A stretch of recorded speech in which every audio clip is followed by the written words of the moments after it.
And we are live. This is Dark Journalists. What a fantastic crowd we have out there in the ideas from already tonight. Of course, tonight I am joined by the lovely Olivia. Hi, everybody.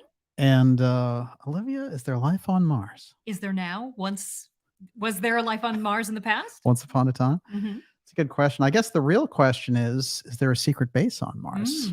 Maybe we can get some answers to that tonight and how that fits into a rather big puzzle.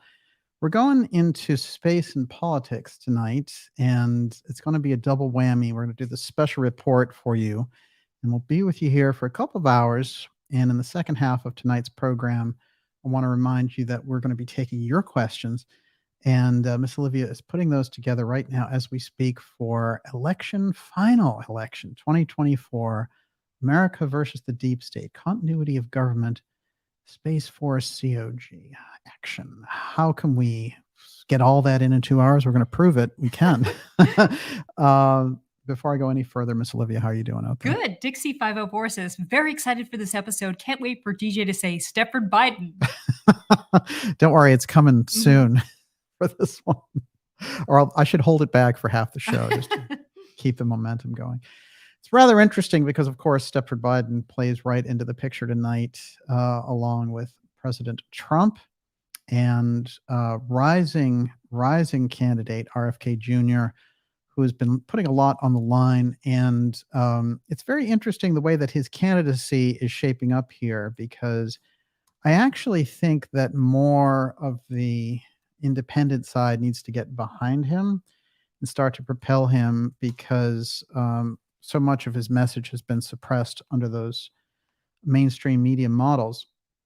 But a lot of the things that he's putting together here, going to the heart of the matter now, and the heart of the matter, of course, is the incredible, and I mean incredible, takeover of the border, and whoever is sending in these migrants into America illegally has a purpose. And if we don't get a handle on that, then there is no country. You know, in the Constitution, it says, provide for the common defense. Well, the Stepford Biden administration is not providing for the common defense, and therefore is in breach of the Constitution.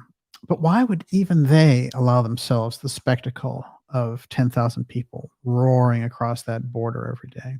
There's a real strange answer to that. And we're going to get into that tonight. We're going to be looking at the secret space program. We're going to be looking at the UFO file and how all these things come together in the figure of the deep state and the continuity of government program, and those who are seeking to implement it as a result of the fact that they don't know what to do in relation to the 2024 election. Of course, we have in the background there Governor Newsom out of California, along with cackling Kamala. But there are some interesting things there, because I think there are signs and indications that Biden's performance on the world stage, stumbling into flags, calling people the wrong names, forgetting to shake hands, all that stuff, is just starting to show so much of it that even the Democrats are starting to say, you know, throw out old Joe. But the question is, how do they go about replacing him? And if they do desire to use Newsom, I don't think there's a question about that. Well, we have a double whammy, though, because Harris is also from California. So we have some questions there. And also, is that a natural fit, or is this something where Kamala kind of gets appointed to some federal court and goes off into the sunset? Or does she become a bigger player in the short term? In fact, the entire board starts to shape up rather more dramatically. If you remove Stepford Biden from the equation, you can kind of see what's going on more, rather than thinking they're going to be able to drag this out through next November. It does not look like Biden is going to make it that far. So what is their solution? We're going to get into that tonight and see how the deep state operation around emergency powers plays all into this, and the rise of these emergency powers to such a point where a large portion of government in America is being run solely on emergency powers. And so much of that had a gigantic trial run through the COVID op. And as I've pointed out before, if you thought the COVID op was fun, just wait till the UFO Threat Op. There's a lot of people. It's very interesting if you go into it now.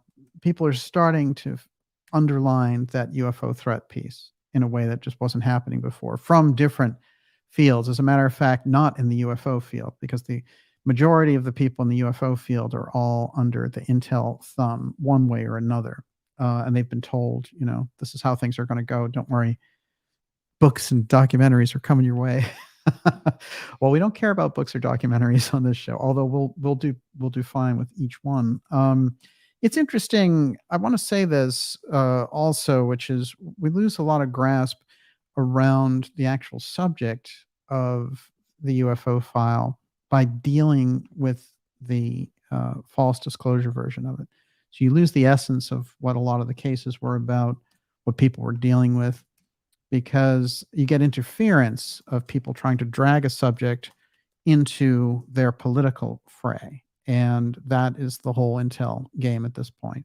But it's happening on such a level that it is blowing up whatever remained of that field. So when that's all done, what you'll have, either they will have hijacked it completely and you'll just have a small group who's aware of this whole thing, or their op will fail around this. And there's a number of cascading effects that will happen as a result of that. So we'll get into that tonight, along with this tremendous clash of these deep political forces with the natural freedoms in America and around the world. This is the greatest show on earth for 2024, and we're setting it up nicely. All the setup for 2024 happens in 2023. So that's where we find ourselves. Before I go any further, Miss Olivia, you're up. Unknown Sources says, Dark Journalist, have you got a spreadsheet linking all the dirty players' connections? It's in here. No, I have so much, as you know, I print everything out because there's only so much you can do digitally.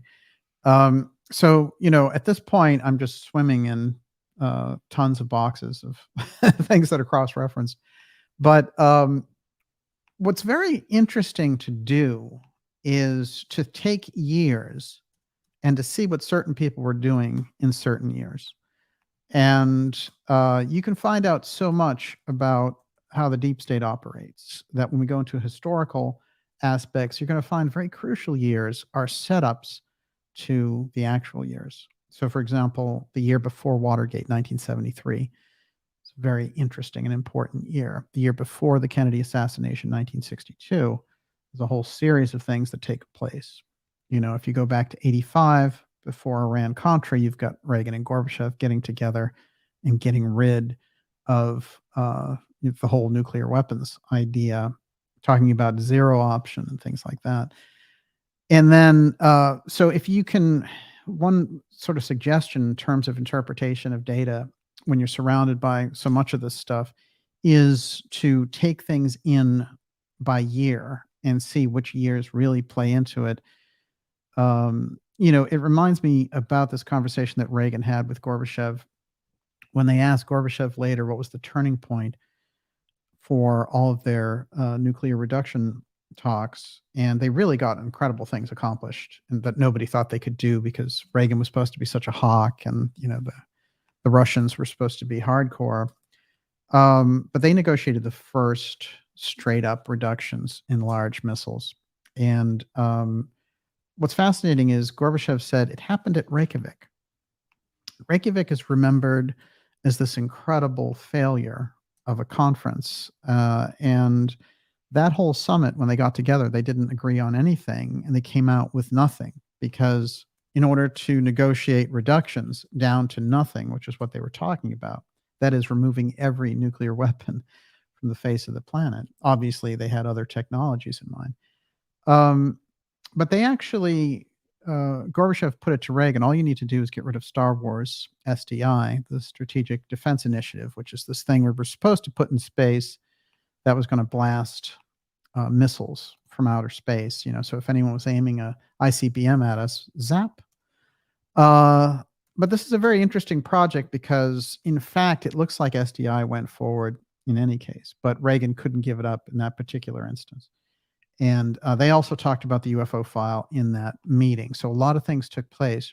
But significantly, if you look at the years that takes place versus when they actually did the major agreements, they're off. So the things that happen very often happen when nobody's looking. And that's a key aspect. I think when you get into this kind of dark journalism, you're going to look for what certain people were doing in certain setup years. I think that gets us a lot of answers. Here's an interesting one, which we'll start off with, which is this whole thing about the missing F-35 plane that was going on. Now, the actual story, the way that it's told, is a complete falsehood. So then we have to ask ourselves the question, why? I'm going to give you a little history on this. The traditional story here, first of all, is a $100 million plane, one single plane. It's the top of what we have to offer. And, at a certain point, President Trump, when he was president, was going out and saying the F-35 is absolutely invisible. It uses invisibility technology. And not only did his own Pentagon freak out as a result of him saying this, but of course the media had to make fun of him saying it. This is Trump after all. Braggadocio. But if you think about Trump and you think about him wanting to brag about what he has, then it makes a lot of sense. But here was what he had to say. Now, the recent incident, of course, is where this F-35 just disappeared. The pilot jettisoned and nobody could find it. And there was this whole, let's chase around the internet looking for this F-35. It's a complete falsehood put out by the media. But why? They did find it eventually in South Carolina, which is exactly where we shot down the Chinese balloon earlier this year. Something about that South Carolina tie-in is going to make sense here. But let's go back. 2019. Trump hails invisible plane in remarks to Coast Guard. The enemy cannot see it. Discussing the Air Force when speaking to a different service, President again praises the F-35, which is not invisible and has faced a costly development process. Donald Trump returned to a favorite subject on Thursday, telling U.S. Coast Guard group that the F-35 is an invisible plane. That's the story. There were a series of them all around the F-35, and Trump saying invisibility. Well, Project Invisibility, of course, goes back to Einstein. It goes back to the Philadelphia experiment. And we achieved it at great cost, is the general understanding. That also takes us into the black projects of Thomas Townsend Brown, which we've covered in this program extensively. So now, if we go back, though, before this other version, right around the time that Trump was making these remarks, and we start to think about what was going on here with this plane, there was, in fact, an incident in 2019 where another F-35 disappeared. And again, the story doesn't hold up. Because of the type of technology that it has, there's no way someone can lose it, and I'm going to show you how. Here's what Japan says happened to the F-35 that mysteriously disappeared in the Pacific. That's 2019, that story. That's not 2023. So this new story has a predecessor, which you don't hear about in all the coverage on CNN or NBC or wherever it happens to be. Now, the person who was flying this plane, incredible plane, which carries some of that X technology, says, I don't know where the plane is. I ejected. That was the official story for this thing. And again, people were looking for this everywhere. Oh, have you seen the plane? Well, if you study NORAD at all, just like the Chinese balloon, there's no way for them to lose track of these things. The system that was put in place and was created originally to be an offset to the Soviet Union firing a first strike at the United States. The Soviet Union fell in 1991. This is 30 some odd years later. They had the technology then. There's no reason they would have removed it. They're dramatically better than they ever were. Therefore, the whole Chinese balloon scam, that we didn't see it and all that stuff. And we're going to get into some weird remarks from Mark Milley tonight, also, the Joint Chiefs General. Okay, this is how they track things over at NORAD. This is one station, and that's how they see the United States. When an F-35 shows up on that board, Because it's so highly advanced, again, $100 million per plane, it has a very special signature that NORAD or any other air defense that we have can't miss. So they knew exactly where it was, and they knew where it crashed, and there was no missing plane. So now we have to ask ourselves, what was that all about? And it gets very interesting because when you get into this year as a setup year, then what you're going to find is that everything has to do with some strange thing around the immediate atmosphere and airwaves above us. So all the weird interloping Chinese balloon stuff, it's never happened before. It happened during World War II that we got these Japanese bombs that they'd float across, and actually some of them exploded in places like Oregon. And they developed an entire policy based on that to immediately disable anything near our atmosphere. That was back then. That's World War II.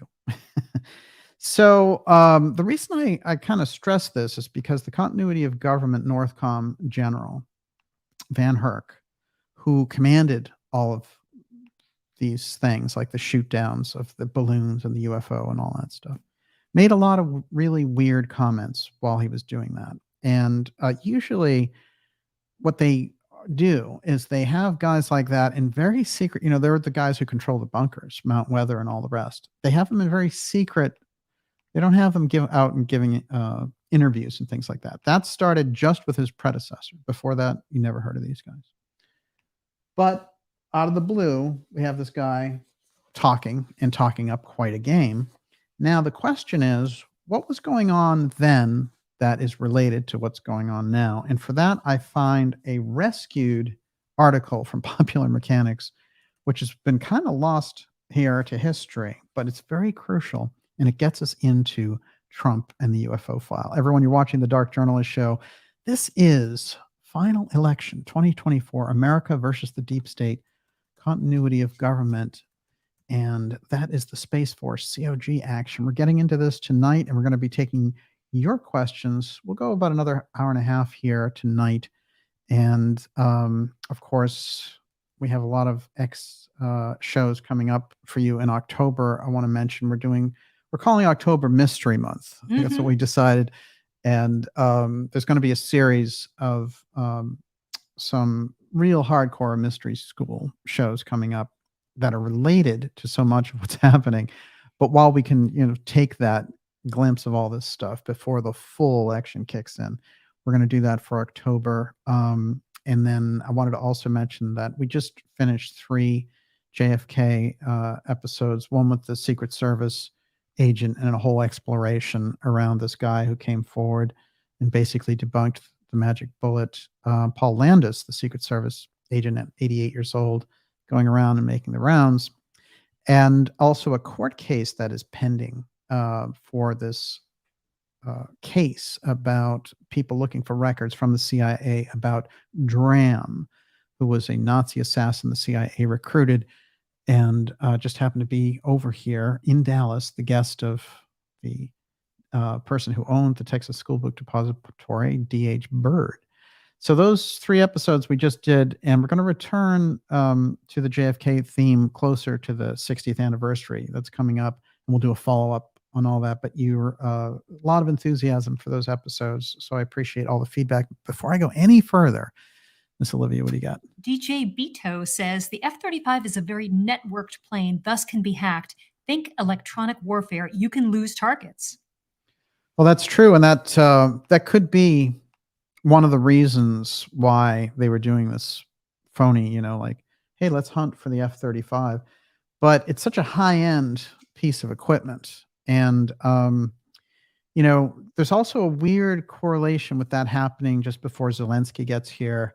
And then there's a whole thing. I have a series of articles tonight relating to Zelensky and how we're funding him and how the Congress now has said, whoa, we're putting the brakes on the funding, and how instantly the Biden administration went around that and ordered the Secretary of State to open up our treasury for this guy. Something very weird, like beyond, it's so corrupt in your face that it's getting to such a weird point in relation to Ukraine and the things that Biden is doing. But one thing that came out of this, and people go back and forth on the leadership of the Republican Congress at this point, but I will say this: the fact that they did not give Zelensky the audience to address Congress, I think, is very positive, because we've had enough of that. And whatever game is being played over there, the real stats that are coming out, and I'm getting all kinds of reports about it, have the Russians with like a 6-to-1 kill ratio in that war and over 700,000 people dead. So, whatever game that the globalists are playing on that, and the defense contractors are bringing in, and whatever favors that Stepford Biden and the Obama shadow regime are getting out of that, it's got to be exposed. And I think finally, with the admission by Poland that they don't want to be a target, so they're not shipping arms anymore to Ukraine, is so significant, because Poland, being right in the heart of NATO and the center of all these different wars, they're starting to stand up and realize this is a lost cause. And Zelensky, when he went to meet the Senate majority leader and all that stuff, had the gall to do these interviews afterwards saying that, his counteroffensive was going great and Russia was on the run and all that. They're getting demolished over there. And the only reason that they're even in it is because of American hardware. And it's putting us at great risk, and it is decimating Ukraine. So whatever the globalists are up to is the same scorched earth policy they tried to bring into Syria. And it's very significant when you get around this, because I think the Zelensky timing with this F-35 is going to play out, because there's so much about the defense contracting aspect in relation to what was happening there. Let me see if I can back some of that up. I'm going to switch gears for a second and go into some of this emergency powers aspect. You've heard me talk about that. And basically the formula works something like this. So the Justin Trudeaus of the world, the Stepford Bidens, and that ilk, realize that they don't have popular majorities. So they don't have the kind of majority that you can win real elections with and then govern with.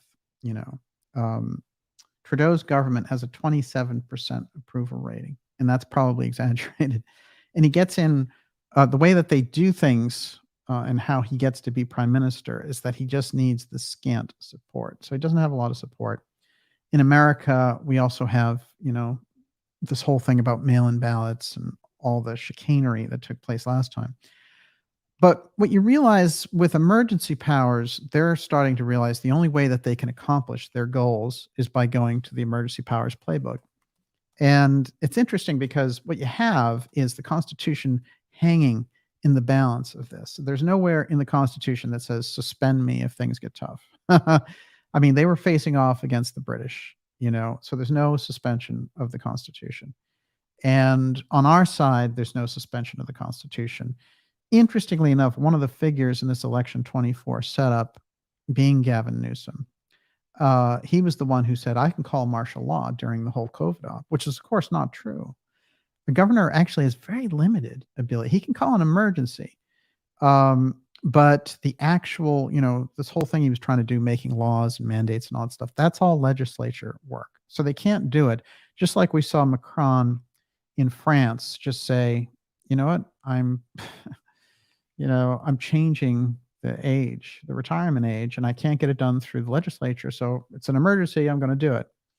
It's a series of articles around liberal media right now, which is really pushing this idea of doing it. And they want to basically accomplish everything through the emergency powers. Now, the emergency powers, the ultimate button in the kind of storehouse of emergency powers is the continuity of government program. But we're going to see how they're feeding this in one piece at a time. So here's one that's been floating around. And I actually saw this floated first through the New York Times, but it comes from Reckon Media here. And it says, can Biden call a climate emergency to pause student loan payments? So here you're connecting the idea of like, like emergency stuff is good because there's a climate emergency and that cancels out the student debt. Well, there's no doubt that a lot of people got rolled in terms of the student debt program. It was very much like the subprime mortgage program. It was set up to put them in a debt trap. But nonetheless, they've been involved in being in that debt trap. So what the politicians are doing now are using illegal means to try to entice them vote-wise, but also get them to sign on to an agenda. For example, all your student loan debt gets canceled as long as you go along with the climate emergency idea. And you're going to see a lot of this going on. There's a lot of warnings going through a series of headlines and stories, Homeland Security and otherwise, saying if we don't have emergency powers, we won't be able to stop dem dare terrorists from coming in. At the same time, they open the border wide open, and then Homeland Security Director Mayorkas stands there and says the border is secure. So anyone can see it. There's all these films, and I have some pictures of that tonight. Let me ask you a question. So they're actually using the term emergency powers? Yeah, this is the interesting thing. And what kind of emergency powers are they asking for that they don't already have? Oh, everything. For example, the case in New Mexico I'm about to get into here. First of all, when you have to observe the Constitution, you're under all kinds of constraints. You have a legislature to deal with. You have all kinds of things. When you call an emergency, you basically become a supra-state. And especially in the case of continuity of government program, you suspend traditional elections and traditional democratic republic values, and you arrange. Now, the NORTHCOM commander becomes the combatant commander of the United States, and he arranges for regional governors to take over territories, and that's what each. So the East Coast has a certain regional governor, and he takes over. And the goal there supposedly is post-emergency, we'll have a new election. Don't worry about it. Yeah. How'd you like to wait around for that one while the COG commander is saying, well, we have to ration food over there in the East. Sorry about that. But it goes pretty deep about that program. And I think that they want to utilize it. In other words, it's interesting because they want to bring in the powers of martial law. They might want to execute martial law only in the most extreme circumstances, but I'll show you how. Here's one. Governor Maura Healey. Now, we have this hardcore liberal setup in America, in Massachusetts right now here. And we've got Maura Healey as the governor, and Janet Wu is the mayor. And Janet Wu is famously got caught with an enemies list her first 6 months into being the mayor. But this is getting very hardcore. But what it says is Governor Maura Healey declares a state of emergency and asks for federal assistance with the housing wave of migrants. And this is how they're using it here. Is Massachusetts becoming the state of emergency? Well, what they did was a small-scale version in Massachusetts of what they did in New York. So they overran New York with all these people who were coming across the border, but those people were being organized across the border. It wasn't like, oh, there were some desperate people coming to the border. Now, this is part of the operation in the media around this. Part of it is that, naturally, being a nation of immigrants, we welcome immigrants from everywhere around the entire globe in America. But there's a process for it. And as a matter of fact, the process has been so out of control. One of the things they did, if you go back and seek this out, in 1924, they called a moratorium on all immigration because they were having all sorts of problems about these cultures blending. And that moratorium was enforced from 1924 to 1965. And, post World War II and everything like that, we had this incredible period of expansion and became basically the leaders of the world.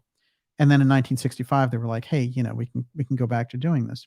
So the idea that everything is supposed to be wide open all the time, nonstop, is insanity. And of course, if you are on the Democrat side, like the Biden administration, what you're trying to do is create a sense of chaos and flood these places out. And also, when you're taking in this immigration wave, what you're doing is creating a mass that is totally dependent upon the state. And so this favors Democrat government.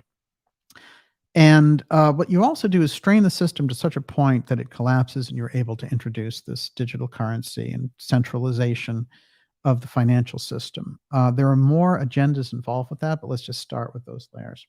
So now, Whitmer, who's been talked about as a financial I'm sorry, as a presidential or vice presidential candidate. Governor Gretchen Whitmer, who I call the Fonz, affectionately, of Michigan, because she loves to wear dem leather jackets. So Whitmer abuse of emergency powers is deja vu all over again. This is just an article from 2 days ago.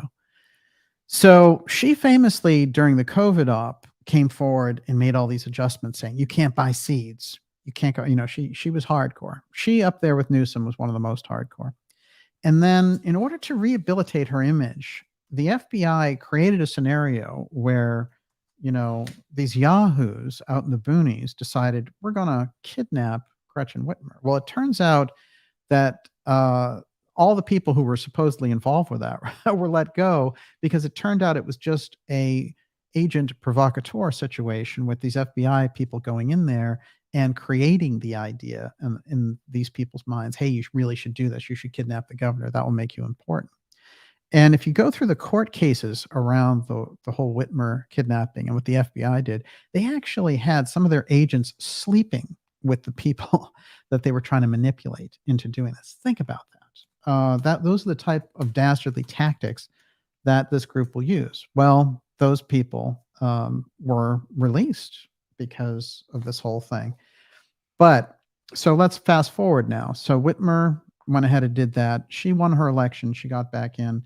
And now she's, taking what are legitimate, these, weather crises or whatever that's happening, and she's using the emergency powers. So what they're doing is they're opening up a channel that, became obvious during the COVID crisis that, they were kept opening up more and more emergency powers for themselves. And they had the best reason in the world. And so now she's utilizing that again, and she's pointing to these legitimate things, saying like, well, we're having forest fires or whatever it happens to be. Let's follow this trend a little bit further along. A blatantly unconstitutional gun edict highlights the hazards of emergency powers. This is New Mexico Governor Grisham, and we all know about that. This happened a couple of weeks ago, where she said, you know what, as part of our health emergency, you can't carry your guns anymore. Now, there may be a gun crisis or whatever is happening in certain places in New Mexico, whatever the case happens to be, but she doesn't have any right to do any of that. She can go before a legislature and they can make a law, and then she can sign the law, yes, but she can't just say this is a health edict because guns are unhealthy. That's what happened there. This is how emergency powers, it's all of the trial balloons, shall we say. Now, if you just move that needle up a little bit from Michigan and New Mexico and California and bring it into Canada, you'll find there's all kinds of moves in Canada to expand the powers, the emergency powers that Justin Trudeau used earlier in 2022 when he had the whole trucker crisis and all the rest of it. So, in that case, he was able to roll tanks and get rid of all these people who were protesting his terrible policies about forced, the whole thing that they had going on with the mandates. Now, this story just came out 2 weeks ago. Feds in Canada still considering whether Imperfect Emergencies Act needs an upgrade. More power, more centralization on the emergency side. In 6 months progress report, LeBlanc says government's still reviewing most of the recommendations. And here they have this picture of like, oh, look, these yahoos are out there and we have those tough cops behind ready to get rid of them. And this is a theme over and over again. It's the Canadian MAGA, right? Oh, they don't have any rights because they don't think the same way that we do. Absolutely ridiculous. And, one of the key things that Trudeau said when he was going through this and trying to whip up support for himself, made himself look like even more of an idiot, if that's possible, is Trudeau said, we have no room for these people. And he was talking about the people who are objecting to the COVID mandates. And he said, well, here's what's going on. These people, they're misogynists, they hate homosexuals, all this stuff, which had nothing to do with anything. They had developed this narrative and they wanted to see if Wef Boy could pull it off. Didn't happen. And there was a big backlash from that. Barely and I mean barely, he was able to hang on to power, and now he's back at it again. So when they were talking about, hey, we're gonna, stiff in Congress here, all these expenditure bills going on, Ukraine and all this other stuff, this weird thing came out of Homeland Security, and all these, publications like New York Times, Washington Post, Axios, all these kind of liberal stuff came out, and they said Homeland Security at risk of losing key powers to protect U.S. And they have this picture of Mayorkas standing there with Biden, who doesn't know where he is. So this is the theme that they're using over and over again, which is the emergency powers and Homeland Security, and they can't protect you unless you give them full emergency powers and all the funding and the Ukraine funding and all the rest of it. So any significant pushback against this policy is supposed to have political consequences. And ultimately, if you're putting in all of these illegal immigrants, a lot of them are coming in, are being sent in. And so you have their terrorist cells who can pull off something. And then you'll say, oh my God, you opposed Ukrainian funding, and now we've had a Russian, false flag in one of our own cities. So this is the nature of what they're setting up, because they don't have the ability to win an election straight out. If you looked at any of the polling data, Stepford Biden is failing very badly in the background. And Trump, who's been indicted 4 times now, is stronger than ever. That tells us a great deal about how desperate the deep state is and why they are throwing open the gates of the border at this point. Everyone, you're watching the Dark Journalist show. Final election 2024, America versus the deep state, continuity of government, COG, and the Space Force. We're going to be taking your questions in part 2 of tonight's program, probably in about 40 minutes or so here. And before I go any further, Miss Olivia, you're up. Whiskey Peddler says, quote, emergencies have always been the pretext on which the safeguards of liberty have been eroded. F.A. Hayek. Oh, that's interesting. It's absolutely true. If you look, if you go back to the Nazi regime, in fact, the Nazis had tried to consolidate power over and over again and couldn't achieve it.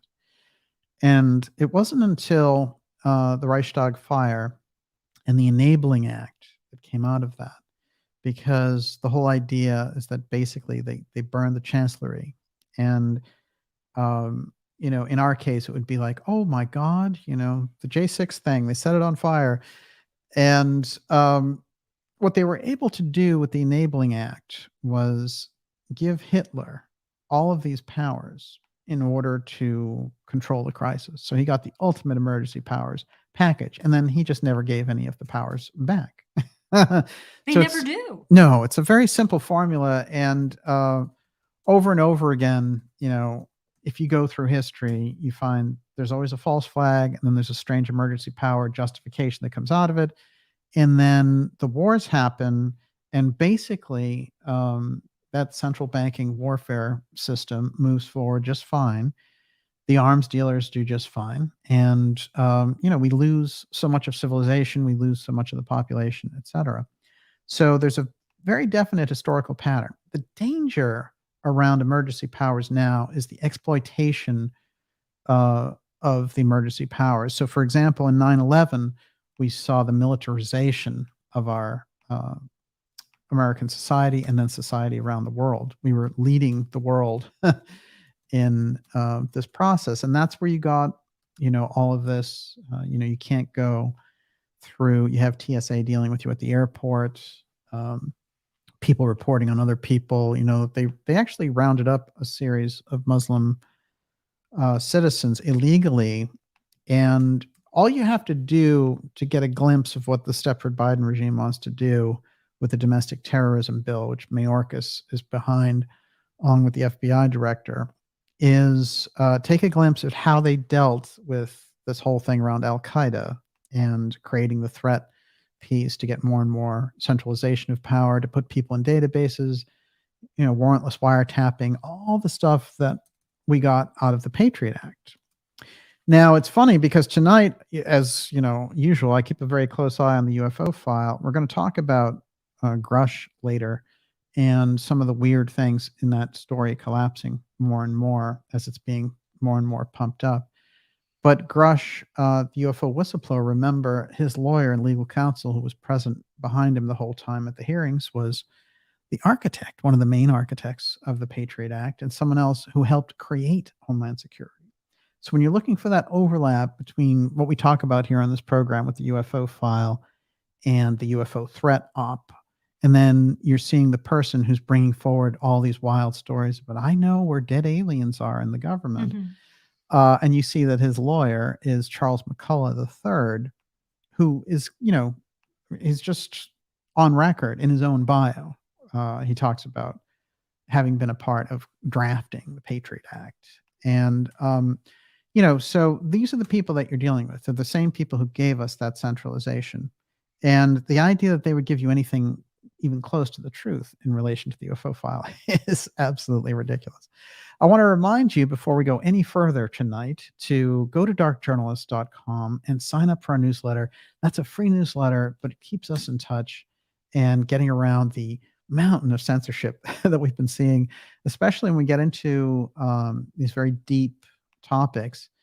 And it's actually quite remarkable. I've had, because I have a background on the tech side, I've had real tech people look into it. And they say some very interesting things about how the information is suppressed that we put out. But nonetheless, we go through, what we go through. And the best way to stay in touch with us is sign up for that newsletter. It takes 30 seconds at darkjournalist.com, but it lets you know every Friday what incredible shows we have coming up for you. The X series, incredible interviews, documentaries, events. It's all there at your fingertips. So make sure you go stand up and be counted and go directly to sign up for that newsletter. Now, the other thing I want to mention is just speaking about censorship in general. You're hearing a lot of stories like it's coming out, just what they do to target people and the censorship and the suppression.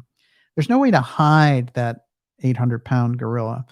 But what I'm seeing is that even in the kind of head fake situations of Twitter and Musk and things like that, saying that we're more open to free speech and all the rest of it, even with those, which are serious astroturfing, in my opinion, those people appear to be getting into the crosshairs, that they're not basically co-opting the space as fast, as quickly, or consolidating as much as some of those centralizer groups wanted. So I think you're seeing people, you're seeing some real open warfare starting to develop inside of this corporate state structure. And as we go along here, it's going to be interesting to see who ends up on what side. But I've never been one to say that Musk was any kind of freedom fighter or anything like that, because there's a lot of things that he's involved with around AI and Neuralink and all that have nothing to do with freedom. It's bringing in that transhumanist agenda, which is a big piece of what we're looking at in 2024. But nonetheless, even being the representative of any kind, because certainly Twitter is more free than it was. There's no question about that. And they've let people come back on, as we know. But, it's all under the pretext of developing this X Everything app. So when we see that coming forward, as we've talked a lot about X-steganography on this program, there's consolidation of these levels. And if somebody doesn't play along at that level, then there's going to be consolidation. And you might find yourself, they could find themselves, even if they're a Musk or a Zuckerberg or whoever, they could find themselves dethroned in favor of someone who's even worse. Believe it or not. Before we go any further, Miss Olivia, you're up. Sorry, I'm giving a troll the boot. I do have a question for you. Open JD season. says, big question for DJ. How does FEMA and COG differ from taking power? FEMA just came around in the Carter administration. It actually didn't get started until 1979. COG, in fact, the first documents that deal with COG have to do when we got our atomic bomb program. And in earnest, the idea was, where do we put all the underground stuff so we can do testing and have these scientists in certain places And so it came out in the Truman and the Eisenhower administrations that they wanted the ability to create this gigantic underground infrastructure without the direct oversight and rancor in Congress. So they granted amazing powers to the ability to do this by putting it under super secret headings like the atomic bomb, etc.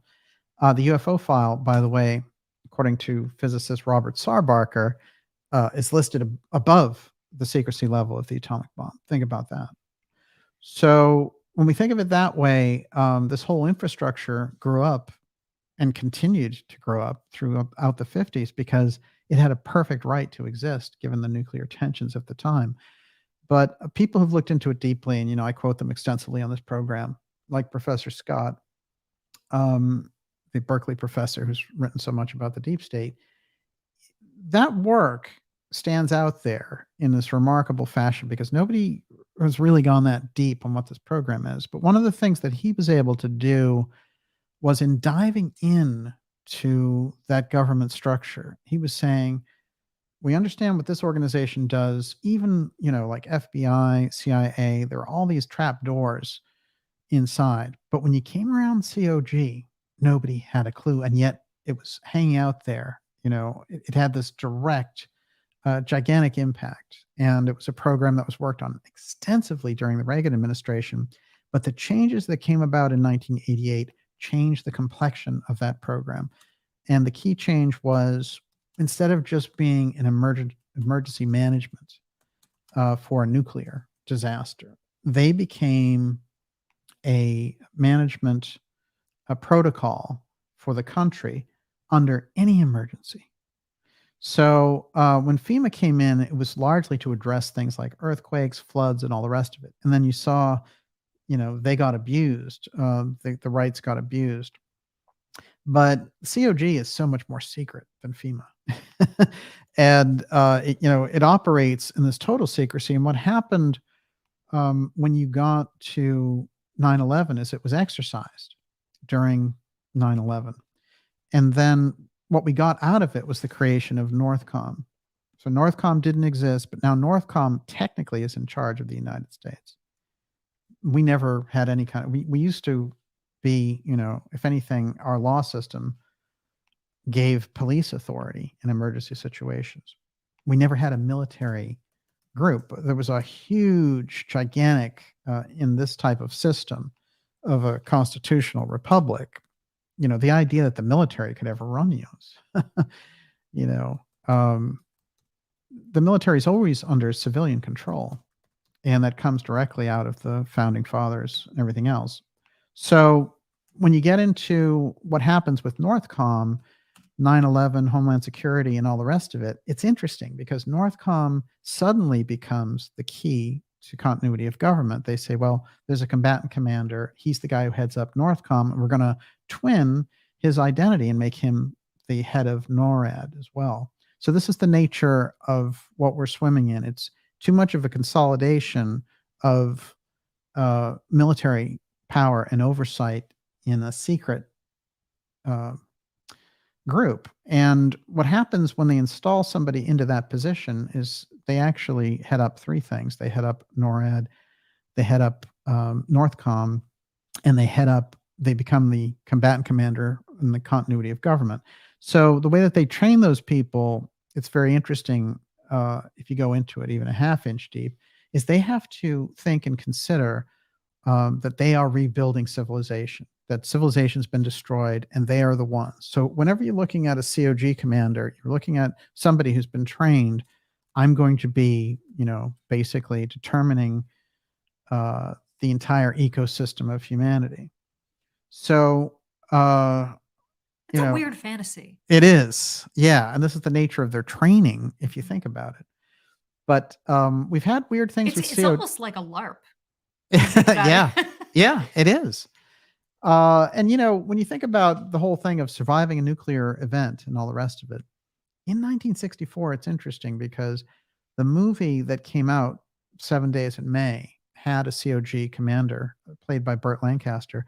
And it was Kennedy who was behind pushing the movie and gave them carte blanche to film at the White House. He said, people have to know what's at stake in this country and how things really go. And the main tension in that whole thing was the COG commander, who was based in Roswell in the movie on the map, having this back and forth with the president and planning to create an action that disabled the executive and take emergency powers. So it's in there. It's in our, if we awaken to it, we can see it's throughout our media, it's throughout our history. These things have happened over and over again. And, you can imagine in World War II, for example, they had much more camaraderie about it, so they were under certain types of emergency circumstances. So they do different things together, food drives and all the rest of it. This is a very different culture that we've got here now. And the abuse of the emergency powers is completely off the charts. But it's crucial if we're going to understand what's going. If we go into 2024, if we have the emergency powers as kind of the filter, we're going to get a much better handle on all this. What else you got? Ratboy Genius says, I'm not sure the government is out of control. I think the problem is we don't actually have a government, just puppets and actors feeding us theater as a cover for the real power. This is something people are waking up to. There's no question about it. What's weird is you do get good people in government. They find themselves hamstrung. Look at the Kennedys. They're shocked. Yeah. I think about the Kennedys dealing with the CIA. He was shocked. If you go in and read accounts by Arthur Schlesinger and other people who were aides to Kennedy, he was so knowledgeable. He knew so many things. He had the background of his dad. He'd been in the Senate. And, but he, as president, could not believe the power that the CIA was exercising in 1960. So think about the 60 years since and all the power they've been able to accumulate with very little, once in a while, an inconvenient investigation. But basically, this centralization of power. And a lot of the problem with the CIA and with the intelligence community in general is that it's too connected to the international finance world and the legal system that it comes out of. It's not that military entity that it should be. And that's what it was designed for, to give intelligence to the president so he could make decisions militarily and economically and otherwise. Instead, it became, a tool for a lot of these forces. And so I think that's a kind of the right way to look at it. Let's do a little bit of the weird things that have been coming up here, and we'll get more of this in. Let's say we'll start taking questions in about 20 minutes. How does that grab you? Sounds good. All right. You're watching the Dark Journalist Show, everyone, and this is Final Election 2024. America versus the deep state, continuity of government, Space Force, and the COG program. We're going to be taking your questions there. You can ask Miss Olivia now, and she's putting them together, as you can see. I'm going to try to drill down a number of these things. And remember, always the crisscross is, how does the emergency powers, the UFO file, and space aspects have anything to do with election 2024? Keep going back to that in our minds. And so, yeah, we look at economic conditions, you look at the border and everything else, but how does the space part relate to what's going on the ground? That's going to be rather fascinating. All right, here's some weirdness. There's no other way to put it. Now, General Milley is stepping down, I think, in 2 weeks. I mentioned that the COG commander was supposed to switch out, but it's been held up by Senator Tuberville in Alabama. That's pretty interesting. But for now, General Milley stepping down, and on his way out, what does he say? Chinese spy balloon wasn't spying. This is very weird commentary from Milley about the spy balloon. He wants to go back on this story, and he wants to say the Chinese weren't spying. So you have this incredibly well-equipped balloon. It's allowed to drift across the United States. And then by the time it gets to South Carolina, they shoot it down off the coast. But still, there's this retroactive thing about they weren't spying. Then we got a series of other ones, and there was the whole UFO shoot down thing. And we had very odd comments from people involved in the highest possible positions in that space infrastructure. Let's look at some of the weirder ones. Now, General Chance Saltzman. This guy has an interesting history because, again, there's that footprint of the UFO file and nukes when we get around him, because he spent a decade at Malmstrom Air Force Base in Montana. And he made some headlines because Space Force boss acknowledges the U.S. will begin facing threats outside of Earth. When did he say that? Now, this happened just around the time of the Grush hearings. How did we miss this? No, it's rather interesting. There's a whole sort of thread that goes on there, but here's how it plays out in 60 seconds or less. There's a meeting of every major intelligence official, and it takes place at Wright-Patterson Air Force Base in Ohio. And that is UFO Central. It always has been. And we've been tipped off by a number of politicians and retired military and a whole swath of people who, little by little, it came out. Everything goes to Wright-Patterson. And out of nowhere, on Hitler's birthday, they all decided we're going there. And it was covered, everywhere in the media, especially in the local media in Ohio. And nobody knew what it was all about. And they said, oh, it's to deal with all of the major things that are going on, the major new threats that are happening. All right. So he says, they're like, this is definitely not a conspiracy theory. Space Force confirmed a chilling fear in the U.S. government. Okay, now Saltzman has that weird UFO file connection. The person I talk about extensively on this program is the COG commander, and that is General Van Herk. And I mentioned that he comes directly out of the 509th, which is the same squadron that found the Roswell wreckage in the first place. So in the two key space positions and the COG position, you have people with a really strong alien UFO story connection. But let's keep going. Now, there's a whole thing about these eclipses that are coming up, and then these very important eclipses coming up next year. But there's a series of stories I'm seeing in all kinds of science journals, in the New York Times, local news, and it says, don't panic if you see balloons hovering during America's 2 upcoming solar eclipses. It's probably just the National Eclipse Ballooning Project, live streaming and doing science above 99% of the atmosphere. And the first one is Saturday, October 14th. But I'm putting a weird crisscross in these because suddenly they want to talk about balloons and how don't worry about those balloons and all the rest of it. Now, we're going to rewind. We're going to take this year back to how the year started out, which was with all of the strange balloon activity. And then the New York Times running headlines like UFO shootdown by COG commander. I mean, it was like the X series as the New York Times. Okay. Breaking defense. Eyeing Russia and China. Northcom head, our friend, General Van Herk, frets over U.S. ability to respond to Arctic threats.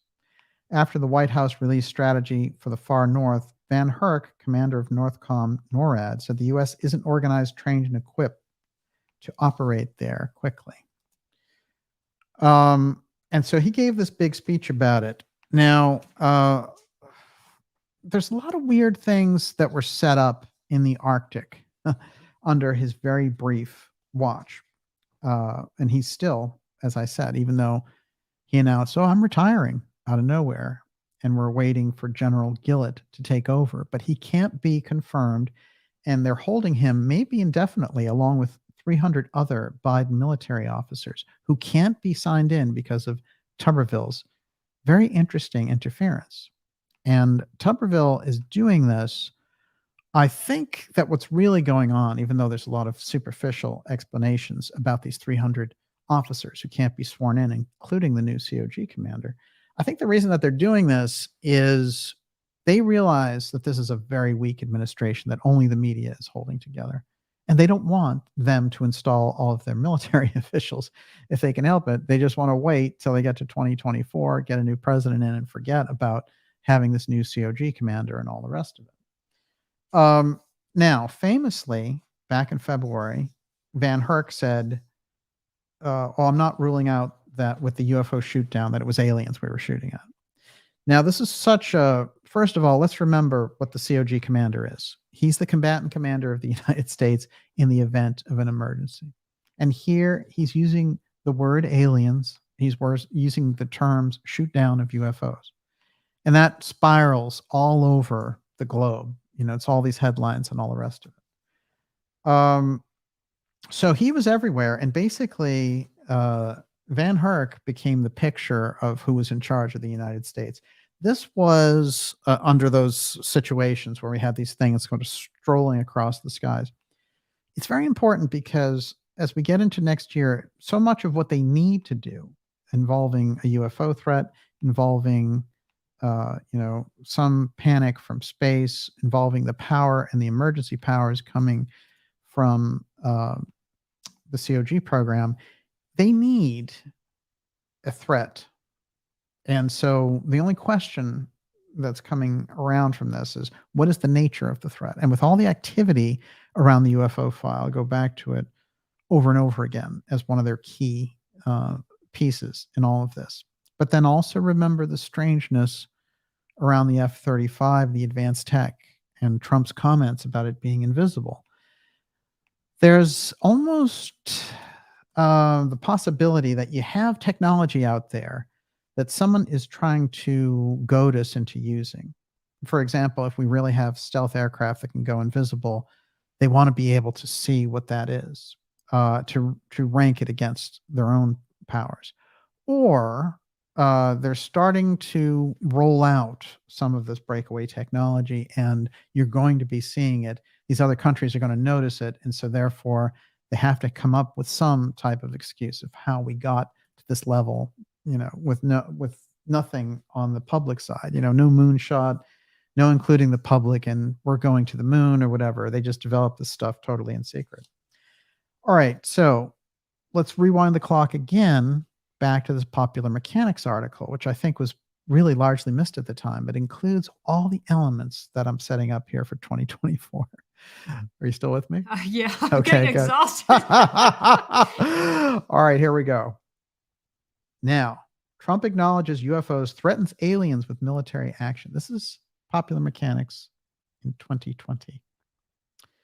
And here goes the article. By the way, Trump, the way that they're portraying this is absurd, but they are goading him into this, interestingly enough. And the article's from October 14th, 2020. And October 14th is the date that just came up for the eclipse coming up.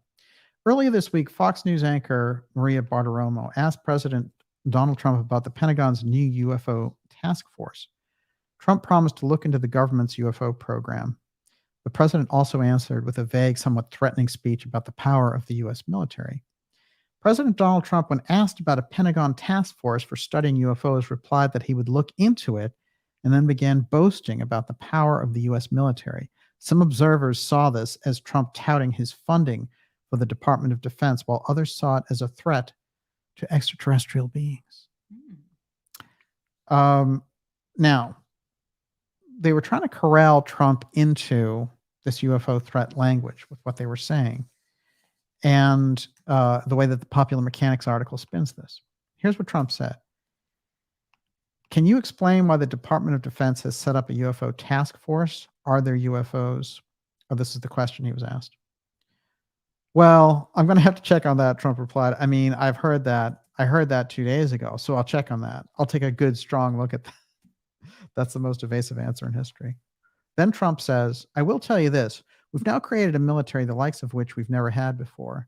In terms of equipment, the equipment we have, the weapons we have, and hope to God, we never have to use it.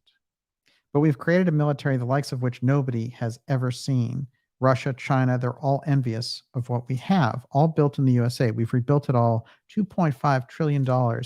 As far as the other alien question, I'll check on it. I heard about it 2 days ago, actually. UFO sightings followed confirmed UFO sightings by U.S. Navy pilots between 2004 and 2014. The Pentagon's UAP task force will investigate the sightings, blah, blah, blah.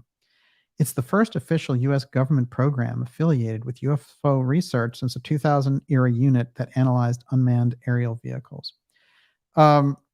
So then they say, what exactly was Trump getting to in this interview? One interpretation is that Trump riffed on the possible threat of aliens to talk about how much he had done for the U.S. military. Indeed, the president has spent $2.5 trillion on defense.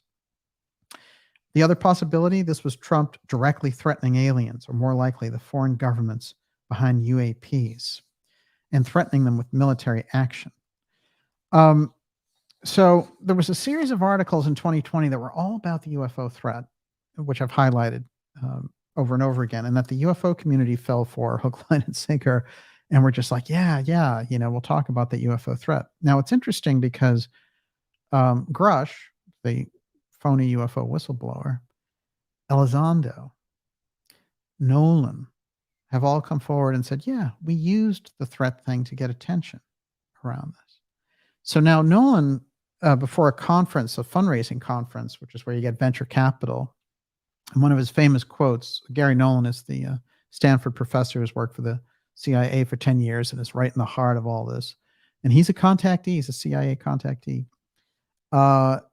He says, well, I'm not looking for just $50,000 in funding from individuals. I'm looking for a lot more than that.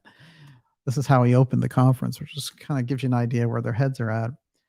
And his story of being a paper boy and seeing a UFO is so like, it's the bicycle over the ET moon thing. I say, come on, is this a Spielberg movie? So yeah, I don't buy that. And I also, it's interesting with Nolan, one thing he did put on the record is he said, yeah, we had to use the UFO threat idea. Of course we used it. Then Grush, in this interview that he did last week, this kind of slapstick thing, he was like, yeah, that's what we did. So what? We did that to get attention. So these people are like, well, no one will listen to you unless you say threat. This is their excuse for bringing in the UFO threat piece. But isn't that sort of admitting that you're liars? Yeah. Well, okay. Think about them. It's a good point, which is they're counterintelligence people. This is what has to be understood. And whenever you're going through threads of people talking about this and defending Grush and defending the completely outed Elizondo operation, but you have people like Knapp and Dolan who still do that. So, they're being, they're not giving the people on the UFO side the right information. They're defending the op. They're opsters. This is the nature of the thing. And that's where you get Corbell and that whole side of it, which we've covered extensively on this program. The point is, it's not to say that those people are CIA. Nolan is CIA and Lou is CIA and Grush is NGA, and they're all trained by CIA. So it's one big soup of intelligence community people. Those are the people, but the opsters are just the people who used to have some credibility in the field and gave it over to this op that came in. And that's where you get the whole thing about the movies and all the rest of it. So that does play a rather large role when you're thinking about what they're setting up for 2024. That's where we're going next. But remember this bit, Trump acknowledges UFOs, threatens aliens with military action, which he didn't. But Popular Mechanics waved it out there because this was part of that operation. And it's a continuing operation, although I would say the threat aspect ran into some difficulties because once, people like me pointed it out, and then you have the ideas room and everyone's like, yeah, you're pushing a UFO threat. That's what's showing up.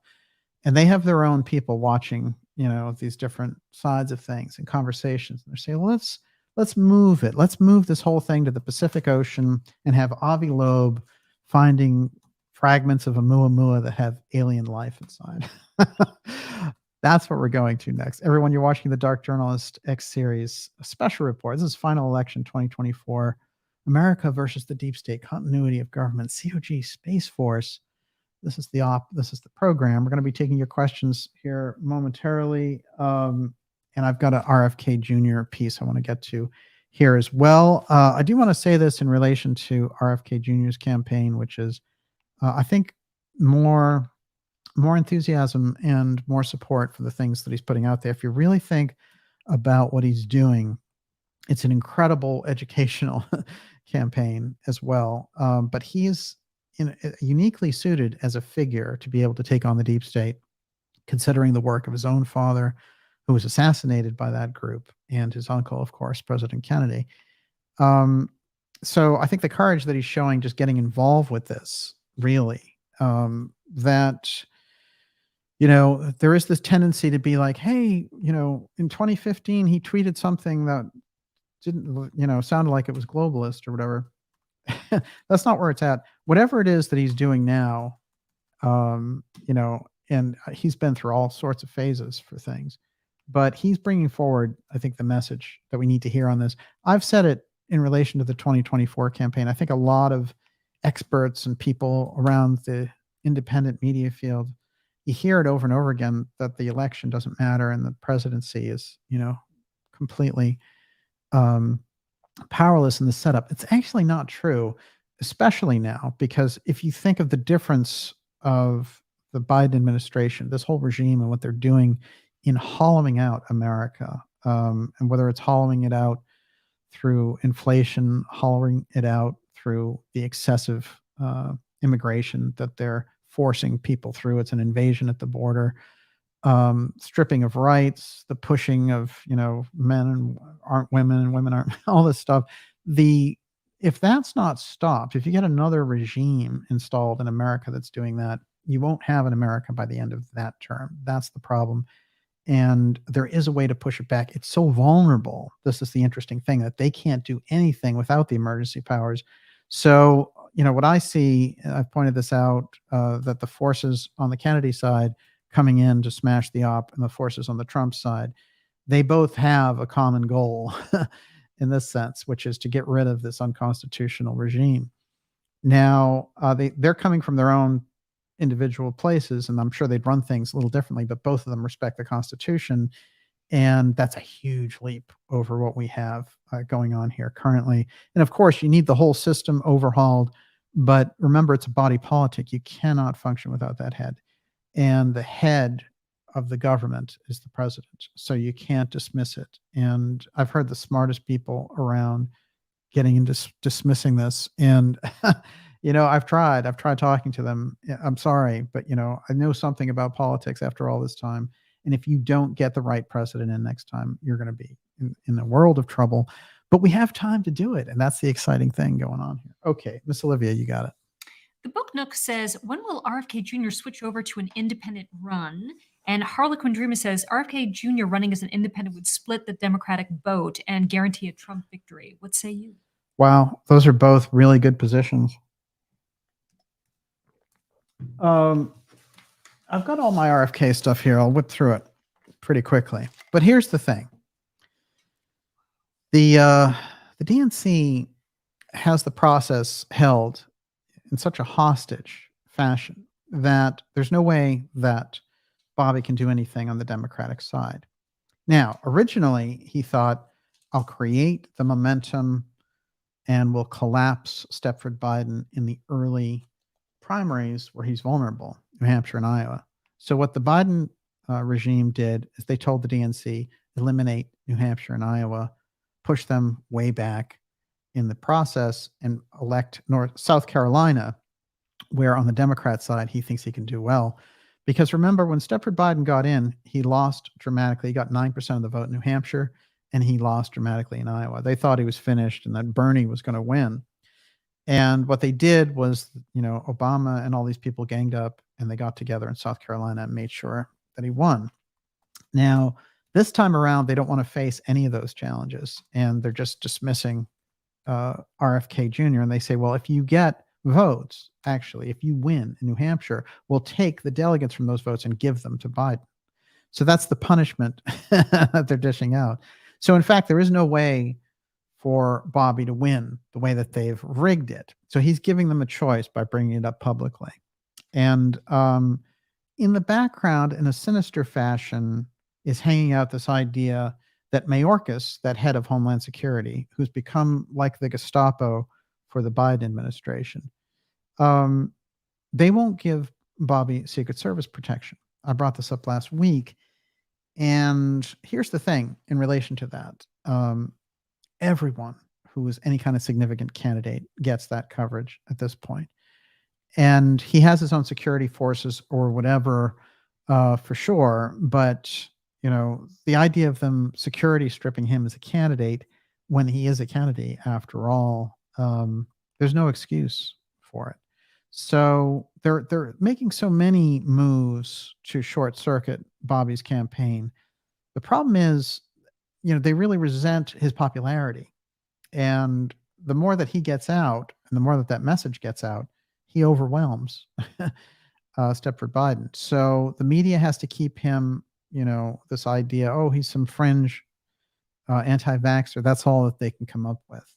They don't want to talk about policy and they don't want to debate him and all the rest of it. So it's coming down to the point where, although when he first got in on the Democratic side, it looked like he could take him on and create these surprises in these different states.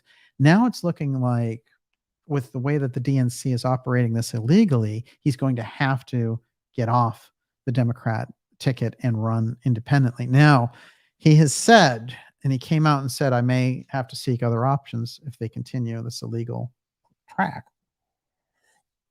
And that's where things get interesting. Let's look at how that may play out. And then we'll take about 10 minutes on that and we'll take your questions. Mm-hmm. How's that sound? Okay. Everyone, you're watching the Dark Journalist Show. This is Final Election 2024, America versus the Deep State, Continuity of Government, COG Space Force. It's about a 2-hour special here for you.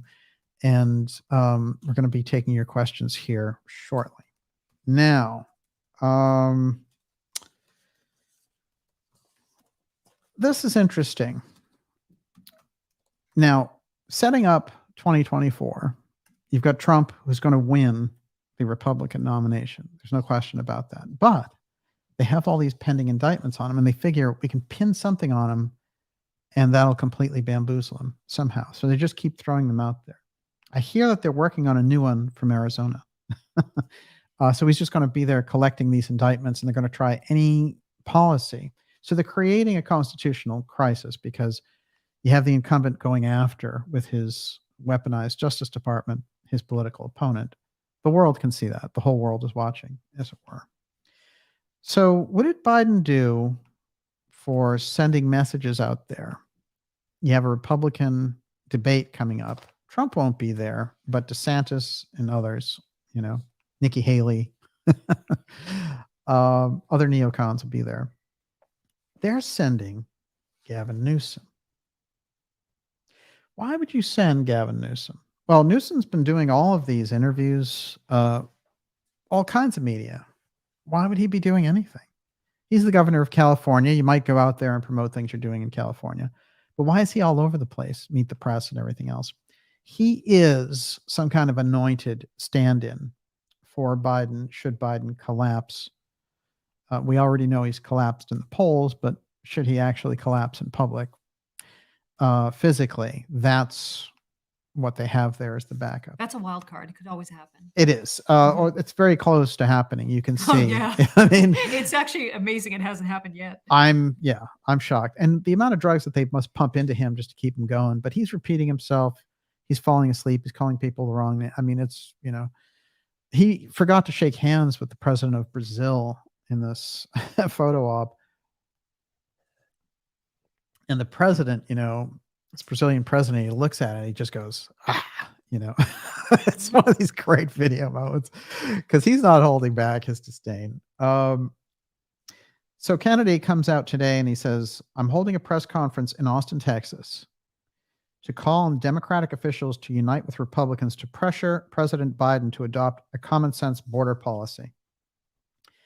Now, this is exactly right. And it's the right tack to take. The only thing I think that Kennedy needs to do here is really say the disaster at the border, Stepford Biden is a disaster. We need to change the leadership. The rhetoric has to be more fiery because people don't respond when you just say, let's get common sense going.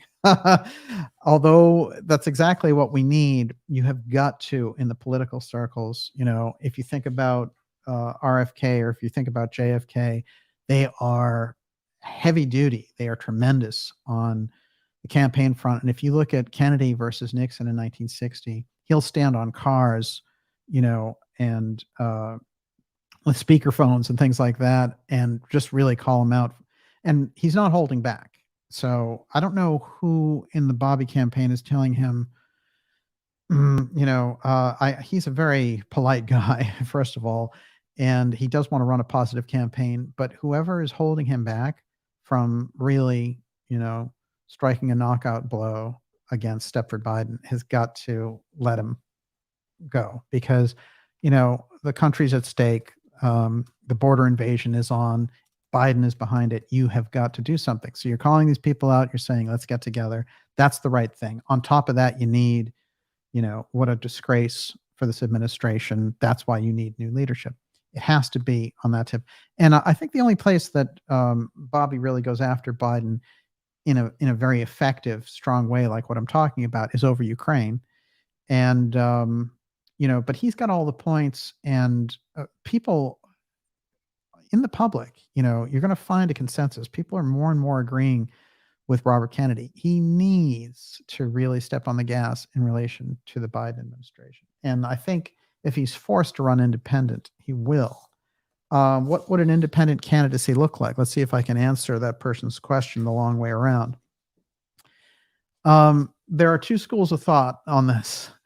And by the way, I think the presence of Tulsi Gabbard at Kennedy's home after the Eric Clapton fundraiser, that's a shot there with Eric Clapton.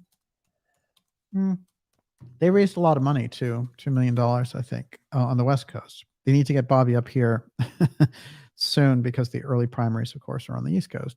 But this is good.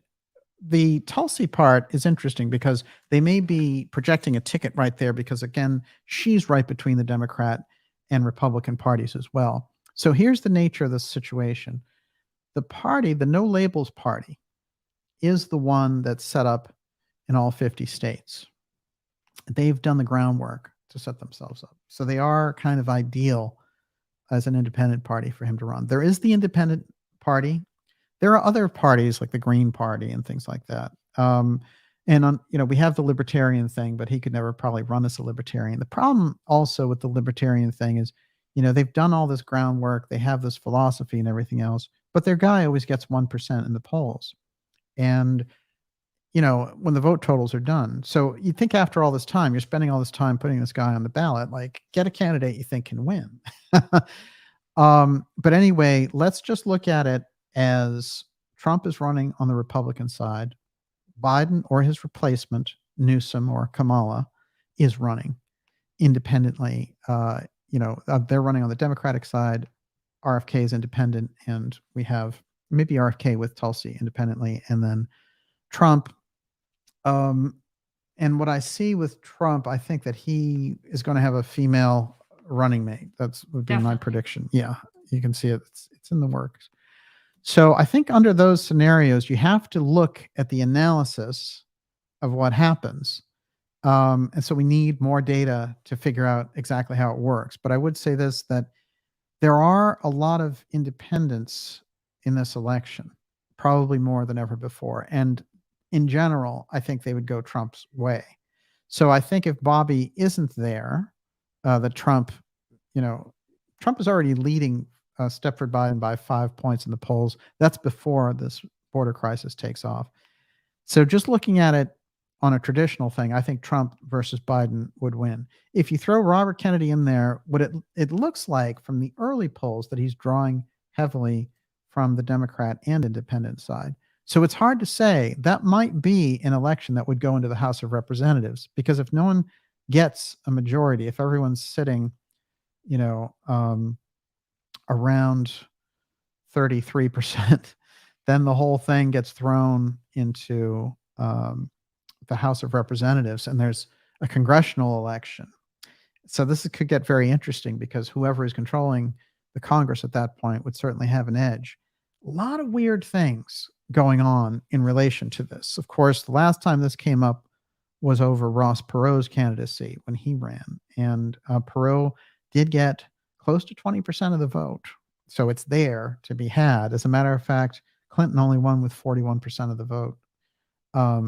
But, Bush had stumbled so bad, the country was so sick of that kind of CIA leadership that they went right into the arms of the Clinton machine. So I guess the short answer for all of that data and info around that election is what would happen. I think that Trump could win it on the Republican side. No matter what, he could win the presidency. And I think that Bobby, if everyone gets behind him, could win as an independent. Then, it's been floated out there, of course, about Trump and RFK. I'm going to save that one, but I will say this. There are times in a country's history where you need the kind of group effort in order to complete it, and it's not the job for one man alone. So they may have to both put aside any kind of differences they have on policy and meet up and say, how can we get rid of this regime? And in any case, we all benefit dramatically if you have on one side Kennedy running and Trump on the other. If they're running together, as unlikely as that is, it's very, it's a desirable situation. Yes. What do you got? Caritas Terra says, why are we so sure Trump will be nominated? Anti-Trump rhinos are as strong as ever. He'll get the nomination because of the way that the RNC works. What the dirty tricksters on the rhino side and the dirty tricksters in the DNC side, what they're trying to do is run these pieces of legislation through these various states like New Mexico. New Hampshire, they tried it to knock him off the ballot because he's under indictment. You can't do that. But you can illegally try to do it. And so what they're engaged in doing is illegally trying to prevent him from being on a ballot in a state that may make a difference. Preventing someone from running. They're already the kind of targeting. You've never seen targeting like this in a presidential candidate. There are always dirty tricks on one side or the other. Indicting a former president who's your political opponent has never been done. So we're already in uncharted territory. The fact of Biden's mental state, Fetterman in the Senate showing up in whatever clothes he wants to, them changing the rules for that. That is not Fetterman. We know it. We're in uncharted territory, just like the UFO threat thing is uncharted territory. So, things are working under very unusual rules. But as bad as that is, it actually opens up opportunities as well. Now, someone who's been showing up a lot on talk shows is Super Hillary, good old Hillary. And she's been saying she doesn't believe former President Trump when he said it would be unlikely that he would pardon himself. She's out there as a point person. It's very unusual. There's something lurking there in the Hillary presence, just like there's something lurking in the Gavin presence. And it's hard to put your finger on it. It's also hard to imagine, hey, we're going to make Kamala go away.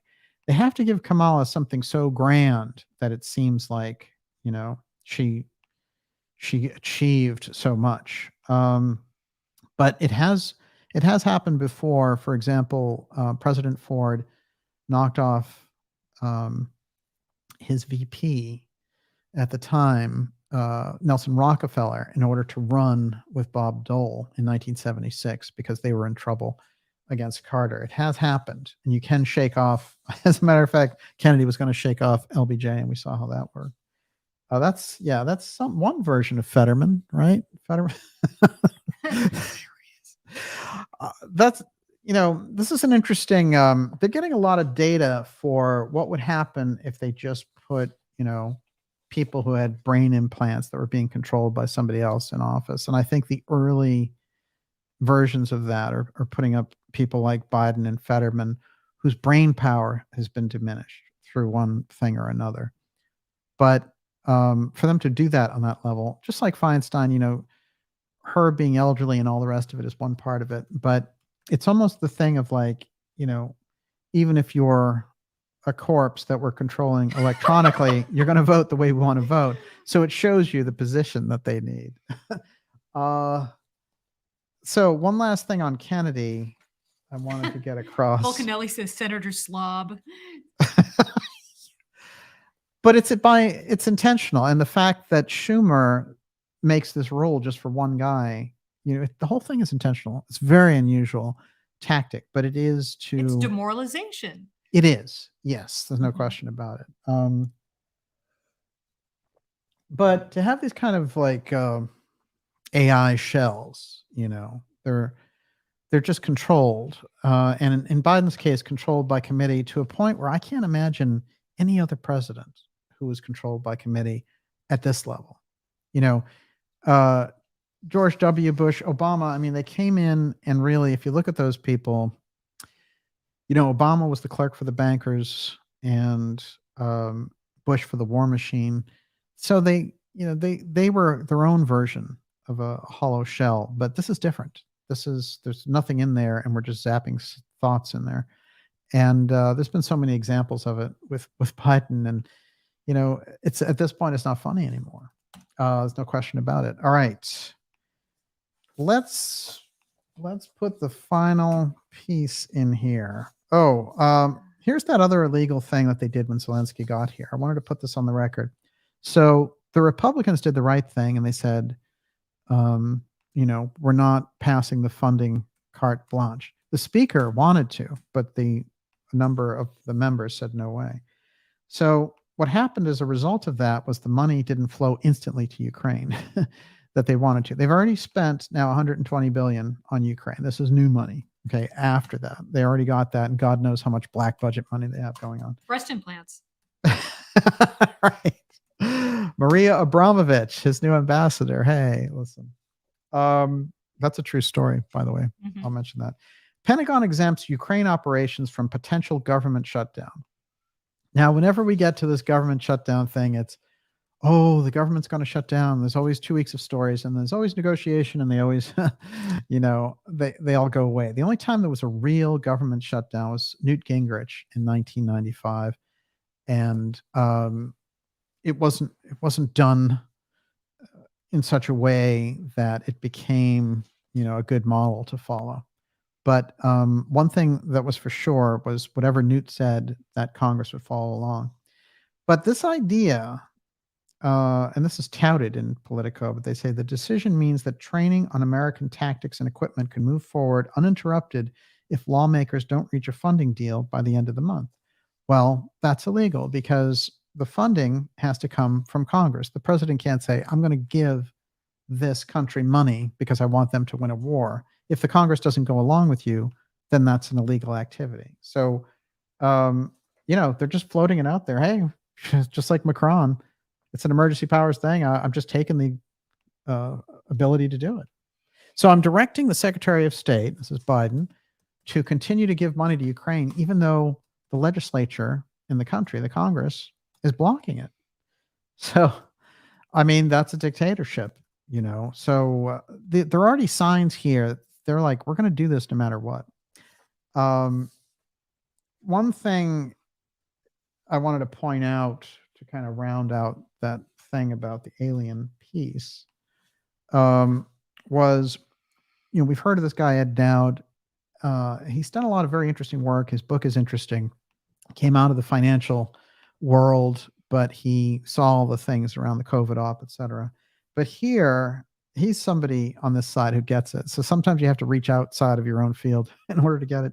Alien threats a facade to justify spending bonanza, warns Edward Dowd.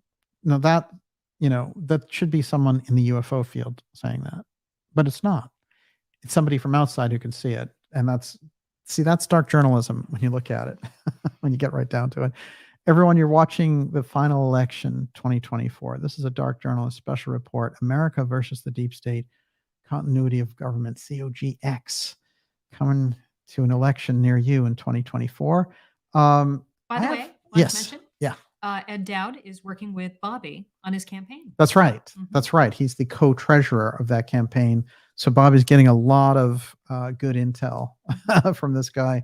And Dowd's very interesting. I think he's one to watch for sure. So I have this whole thing on Voronezh, and I have this whole thing on our friend Grush. I want Voronezh. The UFO whistleblower. Here's the deal. Before we get into any of those, let's start taking questions because we're going to wrap up here in about 20 minutes or so, 25 minutes. Okay, go for it. Okay, Lily B Miss says, I Olivia. didn't catch what DJ thinks the reason is for the jet disappearing. Can he please elaborate?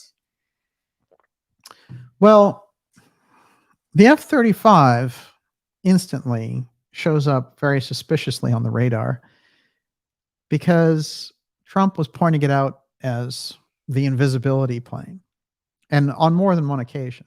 And they were really afraid in that national security state of him giving away this advantage. But I think that Trump's position was, hey, we have it, and we'll use it. And you see this once in a while at the beginning of the war with Ukraine. The Russians said, we shot down a UFO that was heading towards Moscow. They didn't say a drone or whatever. They said a UFO. So there's a threat that's attached to that, or it's an acknowledgement. Like, if you want to, do you want to really have this conversation? We can do it. And, the UFO file in Russia, it's just as high, if not higher, than what we have here in America. They're on parity. There's no question. And there's a long, a long history of them studying and redeveloping this. So that's maybe what's more at issue here. And I think this goes back to Khrushchev and Kennedy saying, give Khrushchev these high threat UFO files so that we don't have a nuclear incident.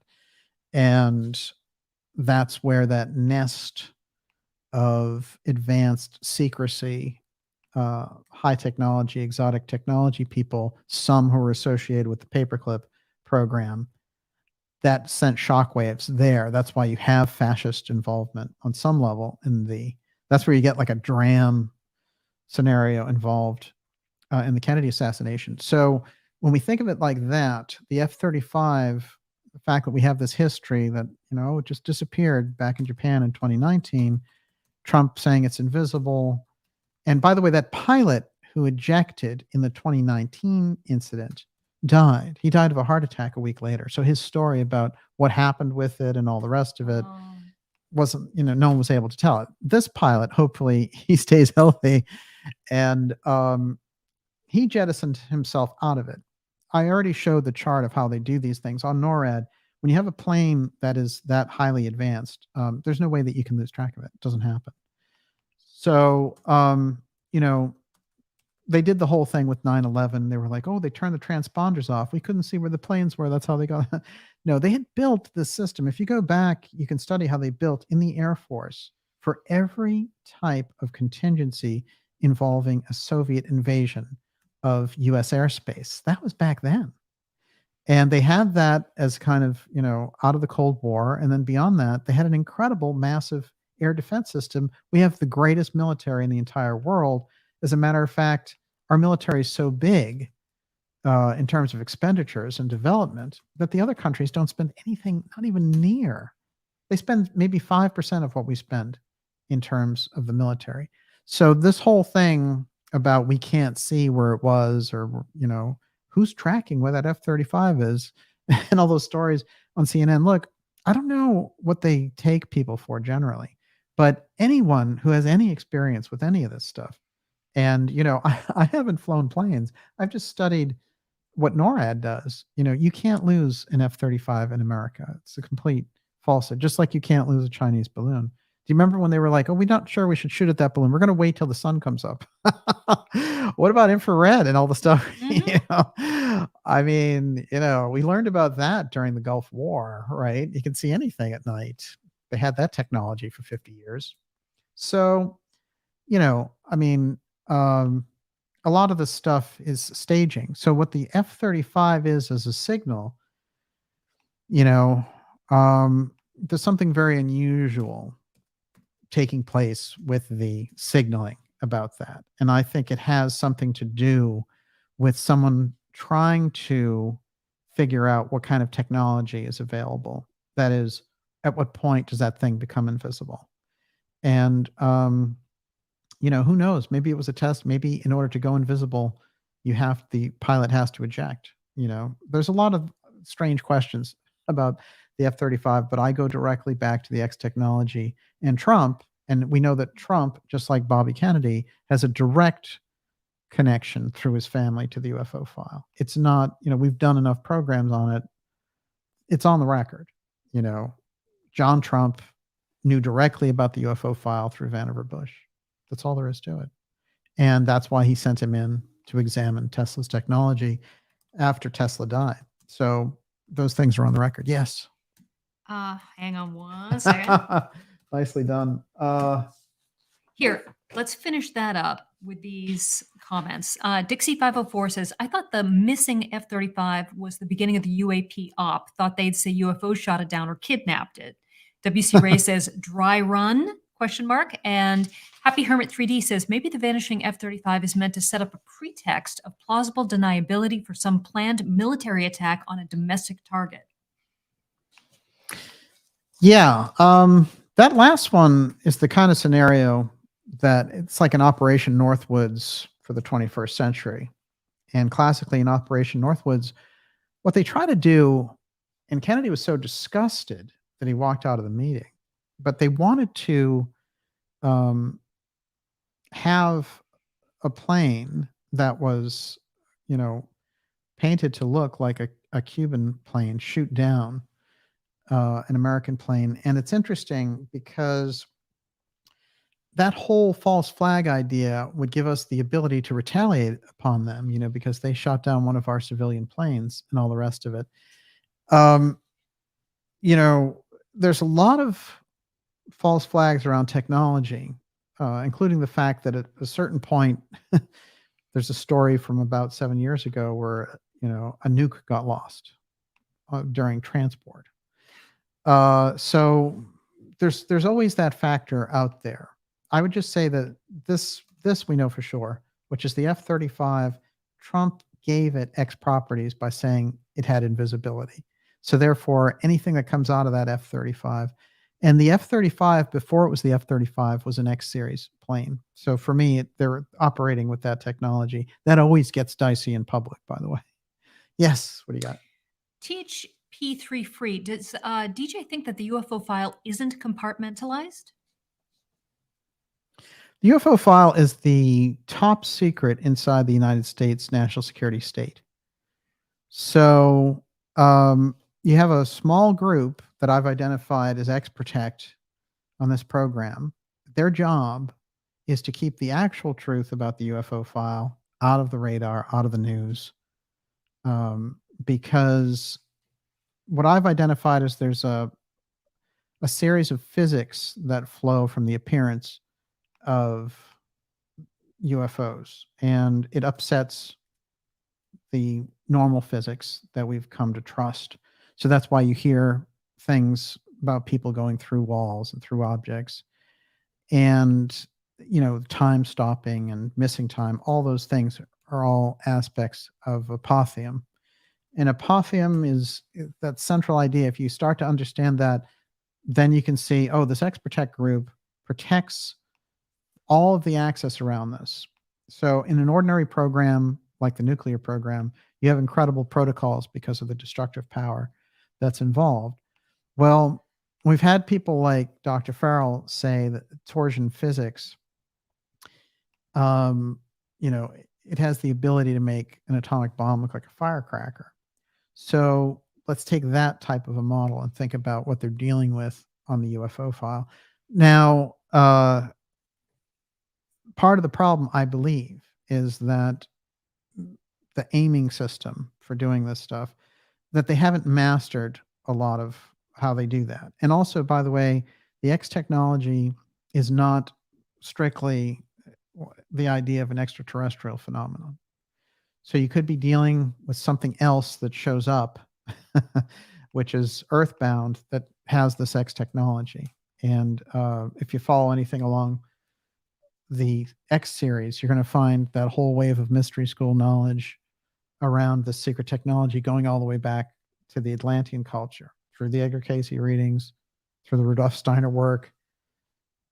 It's there. There's a undeniable thread, and there's a reason I think it's pushed forward in that period of the 20th century. It's like, get yourself set up because you're going to be dealing with this. So you have to understand this is the type of technology that existed in Atlantean times. They kept it and somebody held on to it. So it's not necessarily extraterrestrial. Yes. Nancy O'Brien Simpson, does the Dark One have thoughts about if the aliens are nefarious, benign, or benevolent?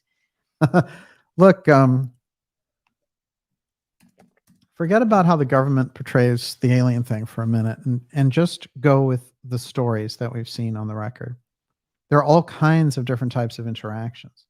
Some of them sound like wisdom exchange. Some of them sound like, you know, test labs, and that they're using human beings as some kind of lab rat. So you have different groups operating there.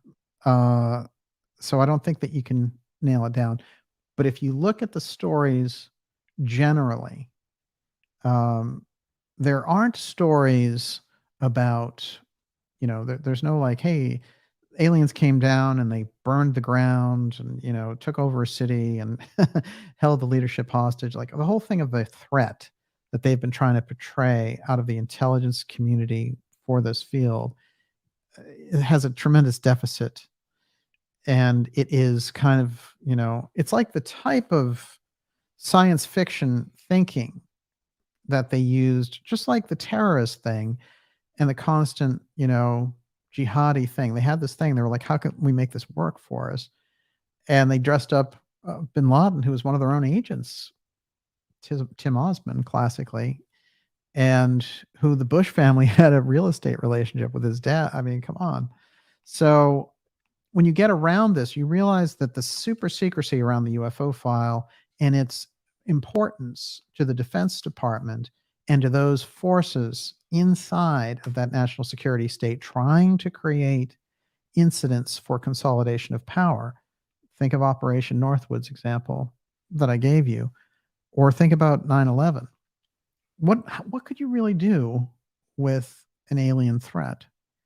You can consolidate a lot of power with that. That's why they've been developing that. And we've had super insiders, people like Fletcher Prouty in 1997, who used to be the liaison between CIA and Joint Chiefs, said UFOs and aliens are being primed as the next threat. Well, that's 1997. This is about 25, 26 years later. It seems like, in the development, this is what we're seeing. I think you just get a sense when you do your research. You've been inside that structure, you see how they operate, and then you see, what we're seeing in the media and all the rest of it. So, make no mistake that, they're being primed in a role. But when you get back to what the real thing is, you have to go into stories, you have to go into the literature, the main stories, even Betty and Barney Hill, even those stories have very unusual hints in them. Alice in Wonderland is mentioned in there. Nazis are mentioned in there.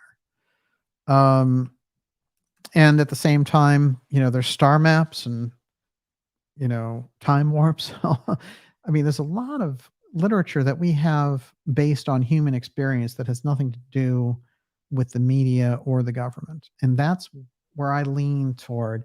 So I've met people who've had experiences. And if you tune into them and the experience they had, then you get a much better idea for what's happening. You don't have all the answers for what it is, but you can see instantly that going directly to extraterrestrial is not necessarily what we're talking about. If you think of Steiner's vision of Ahriman, that's a very alien force, and that is very negative. But, is it an alien spaceship that's shooting laser beams? It's very different, right? So we have to kind of start to define the terms of what we're talking about. And what about those kind of experiences that people have when they say, well, I had this encounter with this thing, and then afterwards I felt, all this spiritual stuff. I tell this story about someone I bumped into by accident in Brookline.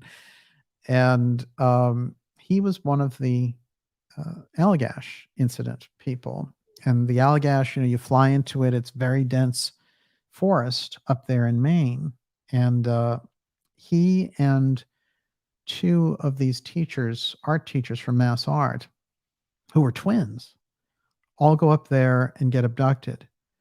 And, the stories come back to them. They have a lot of weird apothecium that takes place with them. But ultimately, if you kind of track that story, you find that all of their abilities increased dramatically after this interaction. So it's almost like some kind of mathematical download. Their artwork got better, you know. So there's some other aspect that's operational there. I wanted to point out, since I'm talking about apothecium, and I'll just slip this in here because I think Voronezh is part of this weirdness that we're seeing going on. Because remember, early on in the Ukraine war, one of their advanced F-35 type planes on the Russian side went down in Voronezh. Well, Voronezh is interesting because Putin was stationed there before he became, the great leader of the Soviet Union and Russia now. He was KGB in the Soviet Union and then became this 20-year institutionalized leader. But what's interesting is the encounter in Voronezh that takes place in 1989.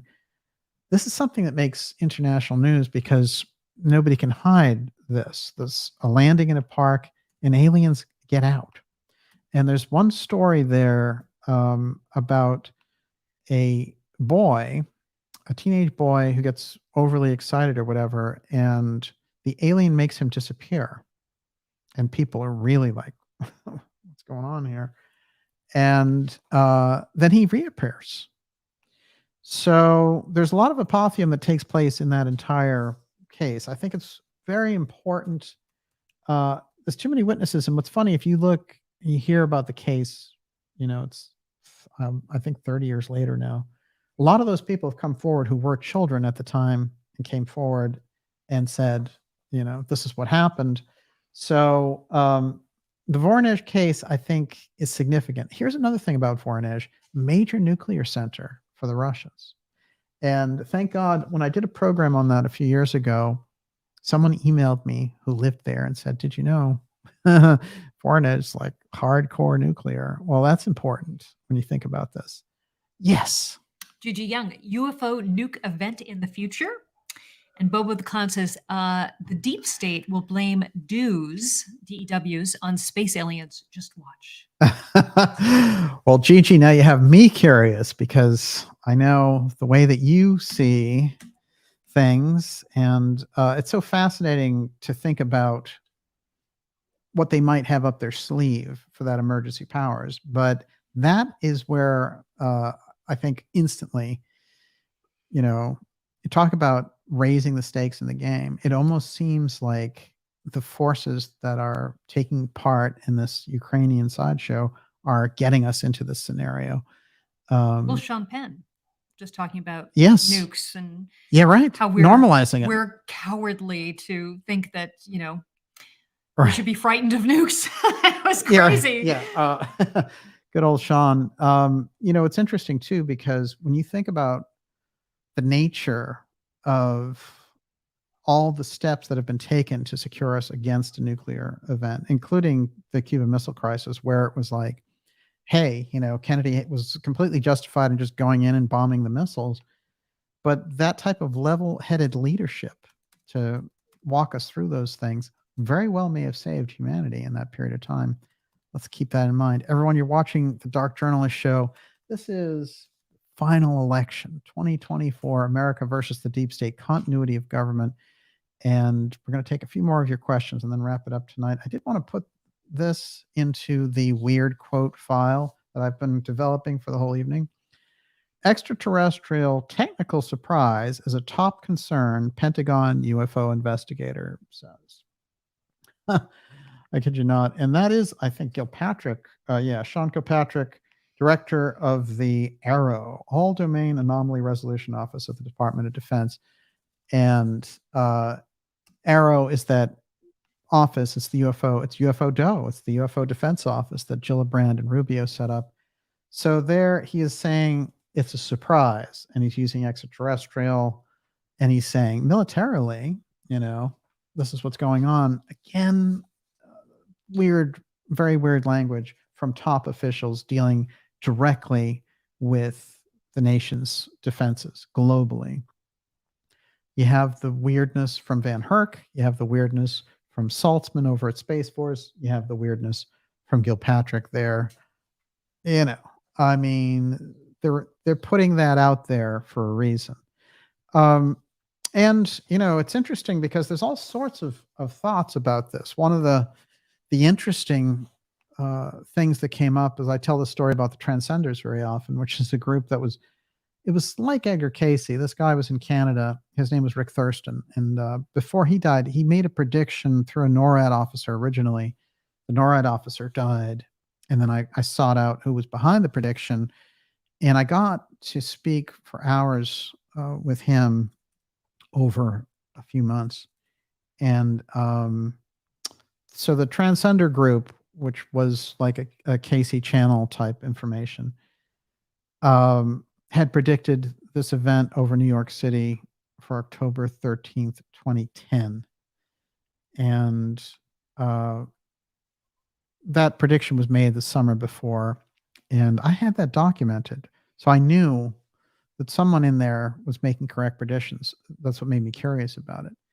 And, but what they had to say was that the corporations and the national security state had so decimated certain aspects of the atmosphere through nuclear testing and other things that there were going to be active efforts of groups that were repairing the atmosphere. And that because of the work that they were doing, it was going to be obvious. And so that they were showing up in such obvious ways, like this appearance over New York City in 2010, to kind of prepare people for this. And this gets us to interesting territory because I do feel, you know, when we talk about the environment and things of this nature, there's so many lies and the climate change is so used that we don't realize that the corporations and the nuclear testing and all this other stuff has really screwed up the environment. And what we need more than anything is to throw that back on the corporations. You know, those corporations like Apple and Amazon that are just sitting there with all these billions on their balance sheet. They're not reinvesting it in America. They are the ones who need to be able to clean the atmosphere. They're the ones who should be working to restore the environment. They're the ones who destroyed it. And if you want that kind of a movement, you know, instead of like, oh, carbon tax and you live in a smart city as a slave, that's a totally different thing. That's using the environmental destruction to create a slave system. So I think that there are interesting threads in what the Transcenders had to say in relation to that. Oddly enough, they also talked about a period like this when there would be massive waves of migrants and how much of a problem that would be if we go there and plug in to some of the Casey predictions about Earth changes and things like that. Look, these elites, so-called, as we refer to them, they know all about that. If you go into the Rudolf Steiner work, he said, well, when Blavatsky came over to America, she engaged with the mystery schools directly because of her own knowledge, and they were afraid of her because of what she knew.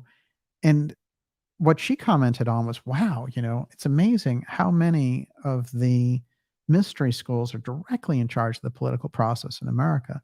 And then when you move that up to 1920, Steiner said the problem, of course, is much worse now. And, the secret societies, are basically running the political system. Now, he did say that the mystery schools were involved in that. So you have groups on the right-hand path and groups on the left-hand path. And those groups that are trying to move the culture forward are also a very powerful consideration for us. It's not only, spooks behind the scenes.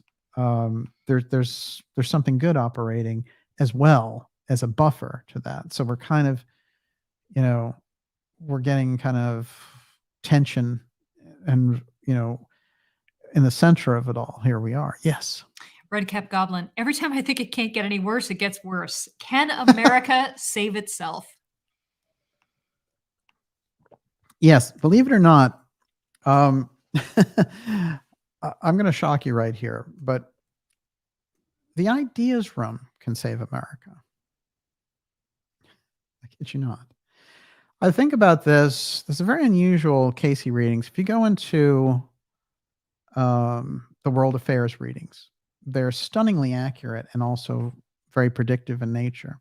Now, Casey said, in looking out, we're talking about the sleeping prophet, Edgar Casey, but he said, in looking out consciously, he said this, I don't want to be predicting things because I believe so much in free will, but it would show up in the readings at times. But at one point, they asked him in 1940, before America got involved with the war, are we going to be invaded and all the rest of it? And the group that they had were 50 people who were asking questions. They'd got together.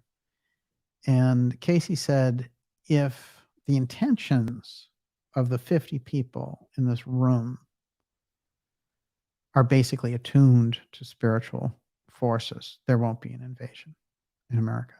Those 50 people. So it's, a lot of times people look for majorities and things and like, when is the world going to turn around and all the rest of it? And I can appreciate it. And it seems like we're in a period, an unheralded, just completely, the type of period of time which puts us in completely uncharted territory, which I'm sure people felt during World War II and, the advance of Hitler and these countries just disintegrating overnight. But yes, is the answer. And America has that mystery spirit because it was a mystery school that founded America. So I don't believe that connection that America has can fail. As a matter of fact, the people who give up on America, I wouldn't count America out. I actually think that America has the ability to do it. It has in the DNA of the Constitution in the entire country the ability to right the situation. So let's see if we can get that done. It's funny too, because a lot of the things that we're referring to about space is to remove that type of sovereignty. Because if I'm above you, this was a Nazi target very early on. That's why they got into the rocket program.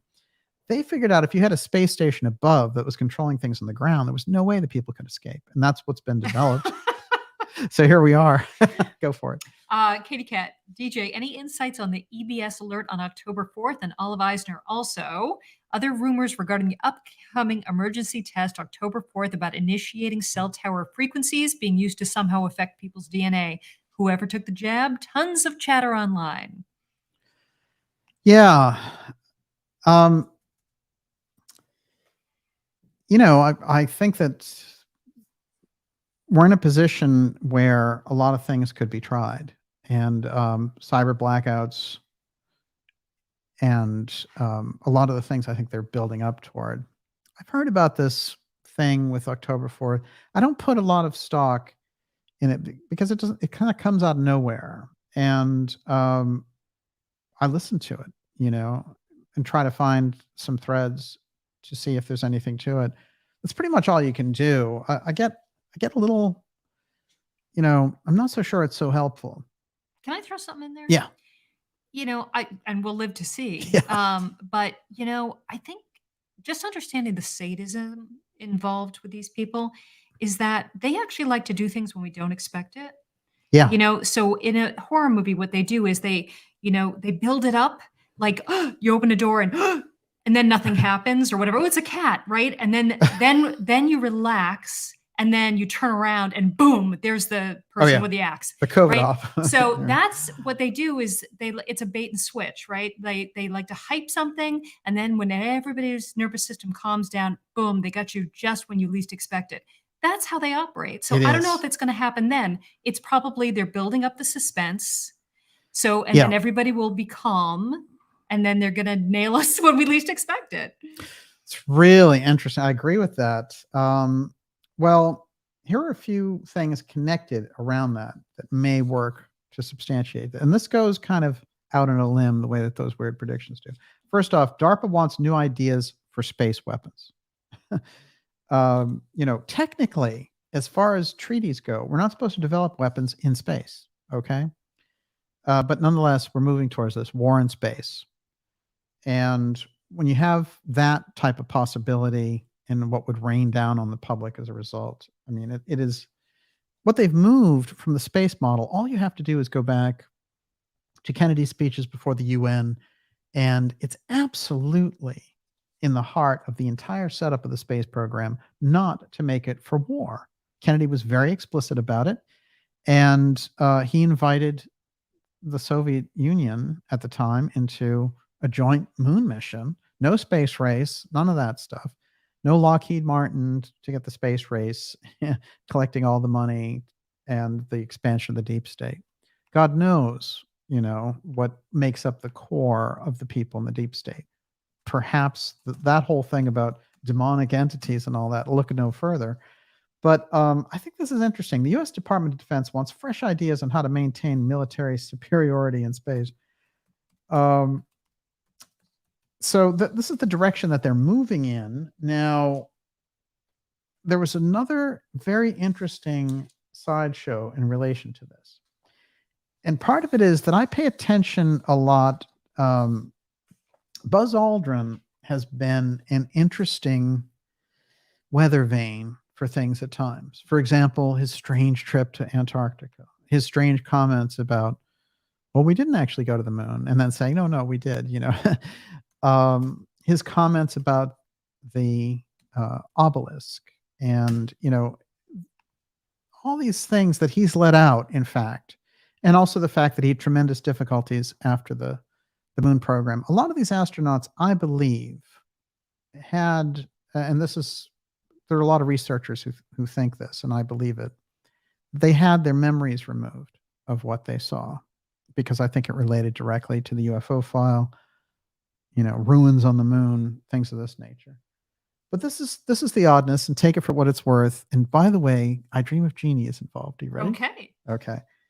Buzz Aldrin. Many of you remember the TV show I Dream of Jeannie. This is from yesterday, which hit the airwaves for the first time this week in 1965. It was a hit with Barbara Eden and Larry Hagman, bringing a lot of chemistry and laughs into our homes. You may also recall that Hagman's character, and Hagman was a USAF veteran in real life, Tony Nelson, was an astronaut who met Jeannie when his capsule Stardust 1 splashes down in the South Pacific. Ah, those were the days. And he shows a picture of our friend. Now, believe it or not, I found this really strange. By the way, that's Jeannie. I love it. She had the best hair ever. And Larry Hagman is very interesting as well. There's a lot of interesting deep state trails around Hagman, oddly enough. Now, hold that in your mind for a minute, especially what he says about the splashdown of Stardust 1 in the South Pacific. Astrophysicist Avi Loeb, UFOs should be the subject of mainstream inquiry. Science must bring clarity. This is Avi Loeb. By the way, that little astrophysics lab is about, literally, that's about 4 minutes from here. And it's interesting because in this article, he goes off about how, Oumuamua was this big, space probe. It came here, and then there was another thing that came with it, and it crashed into the South Pacific. And we're finding now, through my efforts in New Guinea, we're going to find the alien life inside of it. And so now they're working with samples and all the rest of it. Now, Aldrin, to me, is a guy who's very deep in all of this stuff. And talking about I Dream of Jeannie out of nowhere, splashing down in the South Pacific and all the rest of it, right when we're on the cusp of Avi Loeb saying, hey, I'm going to say that there's alien life associated with these pieces of meteorites, to me was very, very strange messaging out there. One other thing about Avi, who I've pointed out before, is part of Talpiot, which is basically like the CIA in Israel. And he's a 10-year veteran of Talpiot, by the way. And his Galileo project, that's a very presumptuous name, but it was originally started off with some scientists who were going to be noteworthy. And, he was talking about it. He did some speeches right over here. Then all of a sudden, doop, doop, doop, doop, doop, doop, CIA person, CIA person, CIA person. The entire intelligence community seems to have joined Galileo Project, along with Lou Elizondo and Chris Mellon. So I think that tells you a lot about the makeup of that thing. But this is the other op. Remember, this is the AI op. Oh, AI is trying to communicate with us. If we get our AI to communicate with a Muamua, then, we have a real conversation going. Harvard astrophysicist Dr. Avi Loeb has just analyzed meteor particles he retrieved from the Pacific Ocean to determine their origin. It's not a matter of science fiction, says Loeb. It's not a matter of people talking about it in talk shows or politicians discussing it in Congress. It is something that scientists can get to the bottom of. Well, maybe I Dream of Jeannie will give us a few answers there via the figure of Buzz Aldrin. You never know. All right, Miss Olivia, the last question of the evening. Let me give you, can we do two more? Sure. Because I wasn't ready for the last one yet. Okay. I really want to ask this. Okay. Corky Goss, serious question. If DJ could take reins of power in any area/institution, what would that be? Well, I understand what the question is. I want to correct the language a little bit, though. Power has been the problem. So it's not about consolidation of power in any particular area. Part of the problem is the quest for power. So, but in terms of being able to institute the correct constitutional government, I think you'd want the presidency back immediately. One of the things that Bobby said that he would do is he would look at splitting up the activities of the CIA. That would send such shockwaves throughout all these different industries and all of the different power centers on Earth that it would be remarkable. This is what President Kennedy tried to accomplish. And I think it needs to happen because the culture as it's set up, it's a secrecy culture. That's what we have. So we have a group up here hoarding all of these extraordinary secrets. And then you have the culture on the day-to-day society being completely in a different place with different science, different medicine, different understanding, different space. And so I think what we're looking at is we need to balance out that picture. One of the great things that President Kennedy did is he tried to keep bringing ordinary people, and that's where the Peace Corps came from. The only thing that this administration can do is, they're creating these people to go after their enemies. And so they'll use groups like climate groups or trans groups to just go after their enemies. That's totally different. And that's more like a Nazi youth type thing. But I think what you can do with the presidency is you can reestablish that the out of control intelligence, secrecy, black budget function. That is the thing that has been defended, just like, that's why you're still dealing with the magic bullet and stuff 60 years later. There's some apparatus that's still defending that. And the traditional publications, the media and the intelligentsia and the establishment still toe the line on these things, even when it comes to the murder of a president. So you can see when it comes to individual rights and things along this line, that it is deep there. The actual dismantling of the deep state can take place inside the government with transparency, but it comes directly as a people movement. So you need, to bring that kind of awareness in. So that would be where I would start. Yes. Okay. Last three questions tied together in a bow. Yes. Scarlet Fire says 9/15/23 Klaus Schwab said at the World Economic Forum interview, quote, "Why do we need elections when we know what the results will be?" Unquote. What the F is going on says, do you honestly believe there will be an election in 2024? And Webster McAllen says, big question. Presidential elections have been rigged since at least 2000, and the 2020 election was clearly a scam. How can DJ make any kind of a case that this upcoming election is at all meaningful? Yeah, you cannot sit on the bench for this one. There's no way, because the stakes are too high. And it's simple, This is not the kind of thing. I think there was a point to disconnecting from how society was going, and it's, what the Gurdjieff line, "Don't leave the world will leave you."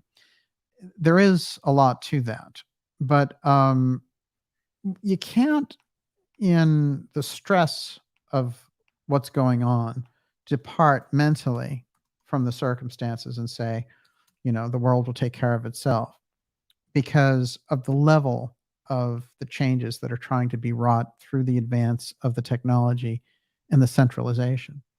So we've heard for years about crashes and, FEMA camps and all this kind of other stuff. And there have been, little pieces of truth in the middle of that kind of sensationalism, but it's also burned out a lot of people because, they've been led over a cliff one way or another. And so there is a kind of a burned out quality to it. And especially when it gets around the presidential thing, they're like, ah.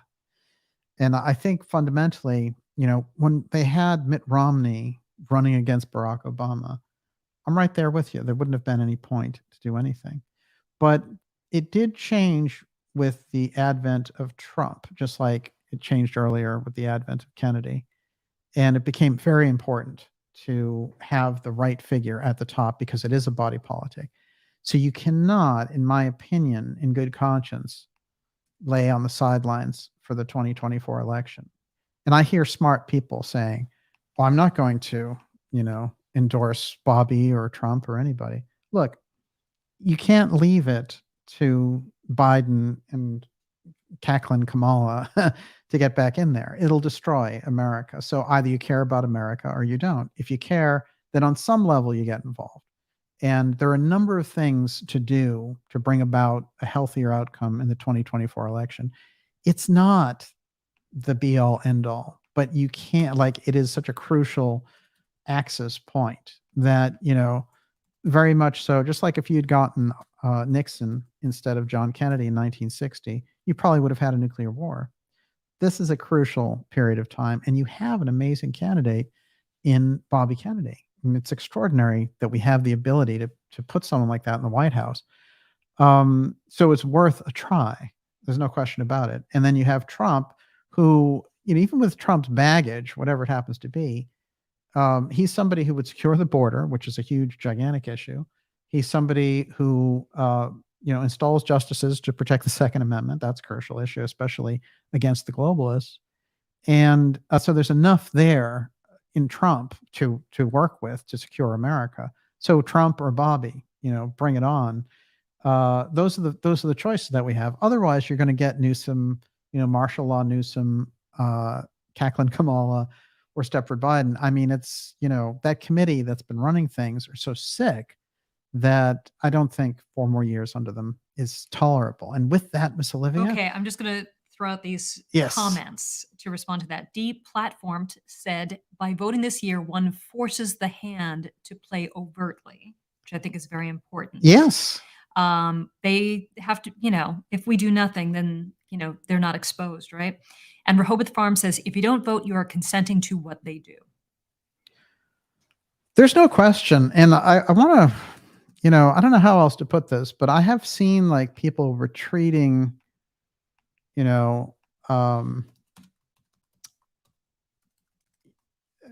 these people who should be inspiring a movement, retreating and hanging out, in some compound in a foreign country or whatever. I mean, if there's a time to save America, this is the time to do it. And we were born for this. Yeah, no question about it. This is our responsibility. The other thing that's important, I think, when it comes to America to think about it, is there are a number of tools available. Because remember, America leads the world. There are, there are executive tools, there are legal tools, there are election tools, there are civic tools. There's a number of tools that are still available in America. So they have not been exhausted by a long shot.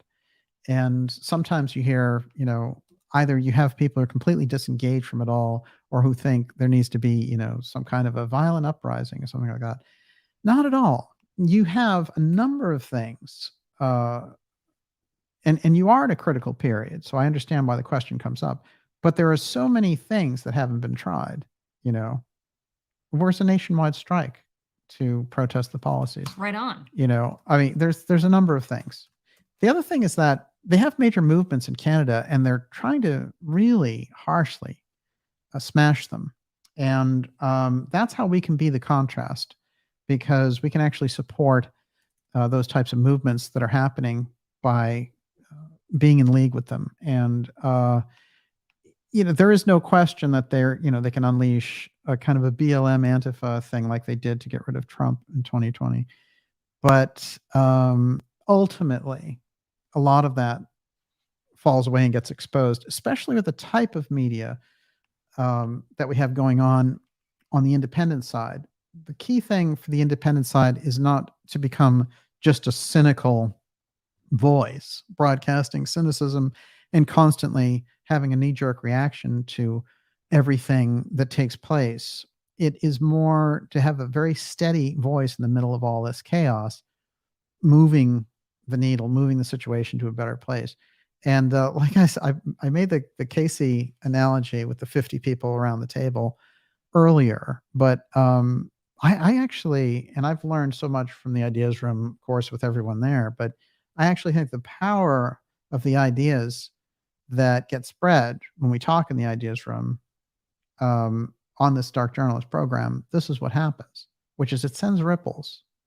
And to me, that's the very reason they want to shut down these types of conversations. So for me, it's, this is where it's at. This is what we're doing. And we're exploring these ideas and opening them up. And we're not going over a cliff. We're not going over a cliff on October 4th or getting jettisoned by 5G or whatever. All that stuff's important, but it's not a boogeyman. It's something that we can get a handle on. So with that, Miss Olivia. Did you cover Marina Abramovich thoroughly? Oh, no. she was it's a real story. I just wanted to put on the record that she was really set up as an ambassador by Zelensky. He's installing her. I kid you not. I mean, think about this.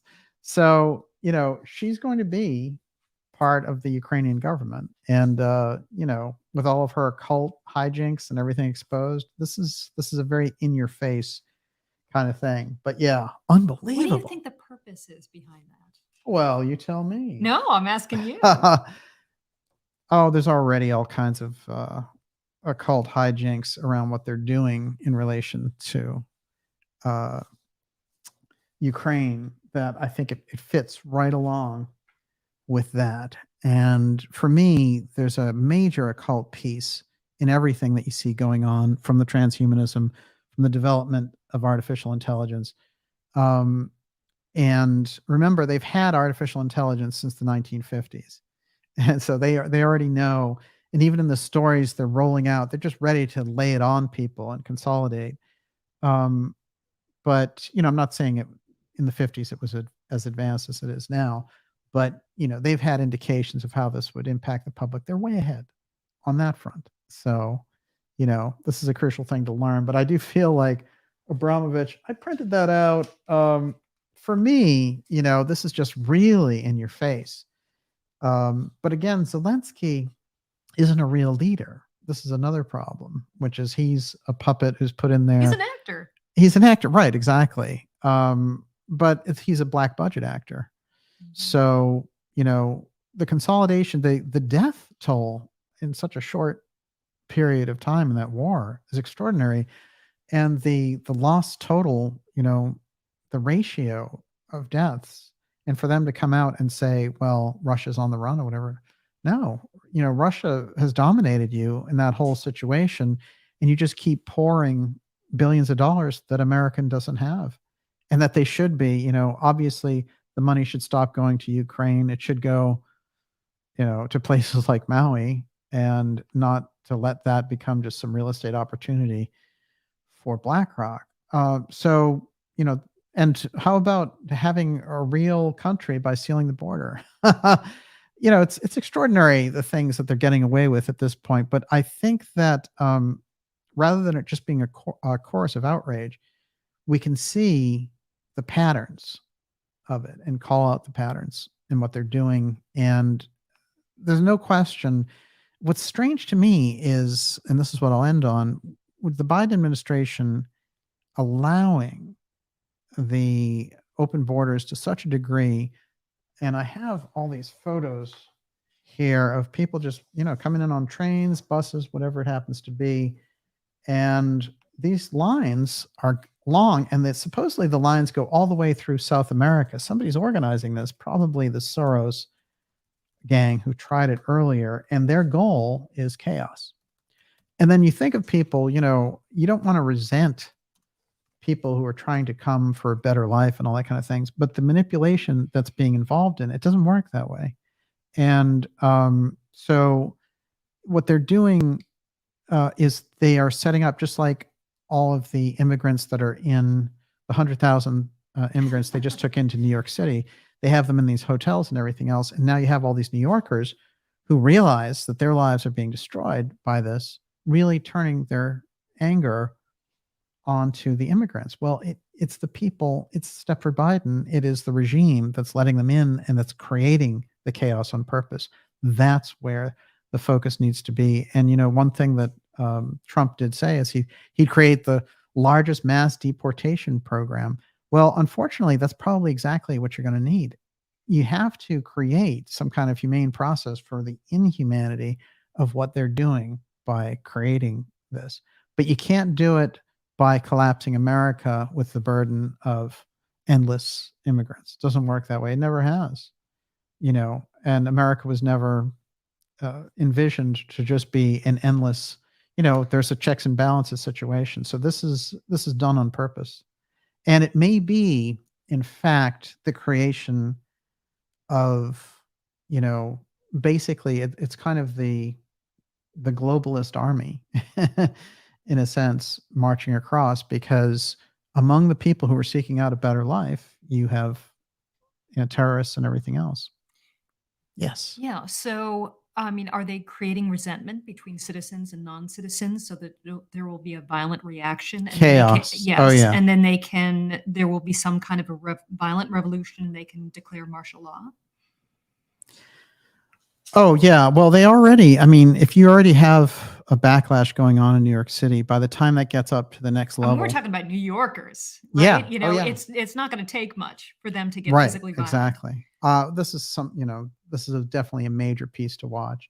And I'm going to return our focus to the skies for the end of this, because so many of these things take place through the advent of satellites, the GPS controls, all the things that they want to do with tracking CBDCs and all the rest of it. Do you know how close that connection is with the satellite makers and the Commerce Department? That opens up a lot of eyeballs as well. And so we have to remember the idea is a grid in space on top, controlling things on the ground. If we keep that model in mind, then we have some idea of where they're headed. And for me, the advent of Starlink and all these things, and they're like, we're going to bring the internet to everyone. What it generally said to me is we're going to now have the ability to surveil everyone. So that's where the conversation goes. And you're not going to have real freedom with that kind of surveillance. And so we're going to watch in 2024 the development of this threat scenario around the UFO file, but we're going to watch for space activity generally. Things like the F-35 also occurring up there, very unusually in relation to this. The whole thing with the balloon program, the phony balloon. Oh, hey, China's moving balloons across America for the first time ever. This is the nature of the things to keep on top of for 2024. And the black budget operation of the secret space program is crucial. And it stands there stark in the middle of it. And in the middle of this election, we have some of the most knowledgeable people about that aerospace dominance and that force of the X-Protect. On the Kennedy side, the history is there. And I'm sure Bobby Kennedy is aware, at least of some of it. Trump, for sure, is aware of it, often citing his uncle, John Trump, in these situations. So these are the crucial aspects and the crucial activities. And it's up in space. It's up in space, affecting things directly on the ground. With that, Miss Olivia, we're done. All right, I've got a bunch of super chatters to thank. Gillenjoy R, Mark Petrie, our Irish guy at Second Chance Recovery, Bill Gometz, The Book Nook, Brian Paget, W.C. Ray, Kathy Tittle, Eurythmia's Fun, Descac Brock, Fulcanelli, John Folden, Just a Girl, Jay Parsons, Global Atlantis, Brandon Kay, Mad Scientist of Wet Shaving, Lou Dontol, Redcap Goblin, Karen Carpenter, Jonathan McIntosh, Master Poe, Sun Hero, Terry Doherty, Norman Smith, Erica Swenson Elliott, Linda Toscano, and Copernicus. Thank you so much for your generous super chats. Wow, incredible. Thank you so much. And to all our supporters and the people who subscribe to the show to keep us going, thank you. It allows us to do the things that we do. And we will be back with you next week. We have some exciting interviews coming up and some great X-Series episodes returning in October. Just remarkable things coming up for you this fall. So make sure you stay tuned. If you're not already, make sure you sign up for a free newsletter that keeps us all in touch. And it allows you to get past what I think is a real heavy-duty blanket of censorship. And I've been noticing the censorship on all the good stuff. Right. You said this week that you noticed the numbers actually decline in real time, your views? Yes. Yeah, this is a weird thing I noticed, but it's been happening with a number of channels. And it feels to me like there's something geared up so that for next year and for election talk and things like that, if you put election in the title, you're in trouble. Well, I guess I'm in trouble. Let me do a couple of shout outs here for everyone. Awesome show. Craig Cartier. Thank you very much. And of course, Miss Olivia, you did fantastic as usual. Ideas Room was on fire. Red Cap Goblin. Excellent. Lily B. Thank you very much. Olivia Wings Girl. She's out there. And here, how do you do that? That's apophthegm. Transposition. Great show. Deplatformed. Exactly. Boy, do we know that feeling. Yeah, and there's a whole thing on Grush. I'll get to in some kind of side special report, but boy, is that op exploding. It was all lies. Yeah. Caritas Tarot, Najat Madre. Fantastic to see you. Hang in there. I like that. Wayne Reed, Karen Carpenter, Don Nue, Gigi for president. Now you're talking. Gigi Young. Extraordinary work that Gigi's doing. Gigi's going to come back shortly. Can't wait. There's so much to get into. And go to Gigi Young on YouTube for extraordinary work she's been doing. And of course, Corey Anderson. Thank you very much. SSP. Yeah, SSP, the real deal becomes very important now. Gary McKinnon. All that comes back with a vengeance. For sure. I guess DJ Beto said that Gary McKinnon just came out and did an interview just in the last couple days. That's interesting. Yeah, I think we've talked in the background before. He may come on here. Look what happened to Italy. Yeah. Just inflation. Okay. Fantastic. Amaretto Eyes. It's great to have you here. Lorna. Corky Goss. Let me see here. What else we got? Bob Marley. NASA has told me lies playing as you're walking in the door. Yeah, there was some fake out that they were at the space station and it was hoaxed. It was hoaxed video. It was a weird thing that NASA put out. Can I throw some out there about NASA? Our Friday dose of sanity. Thank you, Daniel Olivia. Danielle Jorgensen. It's great to have you here. Yes, of course. Scarlet Fire said that in fiscal year 2023, the National Aeronautics and Space Administration had 32.41 billion divided by 52 equals 632 million a week for NASA. That was their budget? That's the fiscal year 2023 budget. I don't know. That doesn't sound right. It doesn't. That's for sure. But Scarlet Fire is usually right. Oh yeah, absolutely. Very interesting, huh? What I heard was that they were cutting into NASA's budget, but that's very interesting because maybe things are changed in a hurry. Mr. Wolf, we shall overcome tyranny. There you go. We shall overcome. Elijah Schweitzer, GG. Bravo, great show. It's great to have you. Lou, fantastic. Guitar Malade. Try to get everyone a thanks from Illinois. There we go. Diana. I know Kate's out there. It's great to see you. Fantastic. What a great ideas room tonight. Great questions. Man, that question section was off the charts. We will be back with you next week. Let me see. I'm going to find a good one. Expeditionary Force. Yeah, that's exactly what it is. Chuck Bam. Yeah. Katie Cat. The Shining, says Jay Cameron. Whoa, think about that. We will see you all next week, and have a fantastic weekend. And make sure that you don't forget, never let it be forgot, that once there was Camelot, and there can be again. Mm-hmm. And of course, Miss Olivia, it says end broadcast, but never really ends. It never really ends. Actually, it says end stream now, but somehow end broadcast was more dramatic. Better. Have a great night, everyone. Thank you very much for being with us. Great to be with you, and watch the skies. God bless.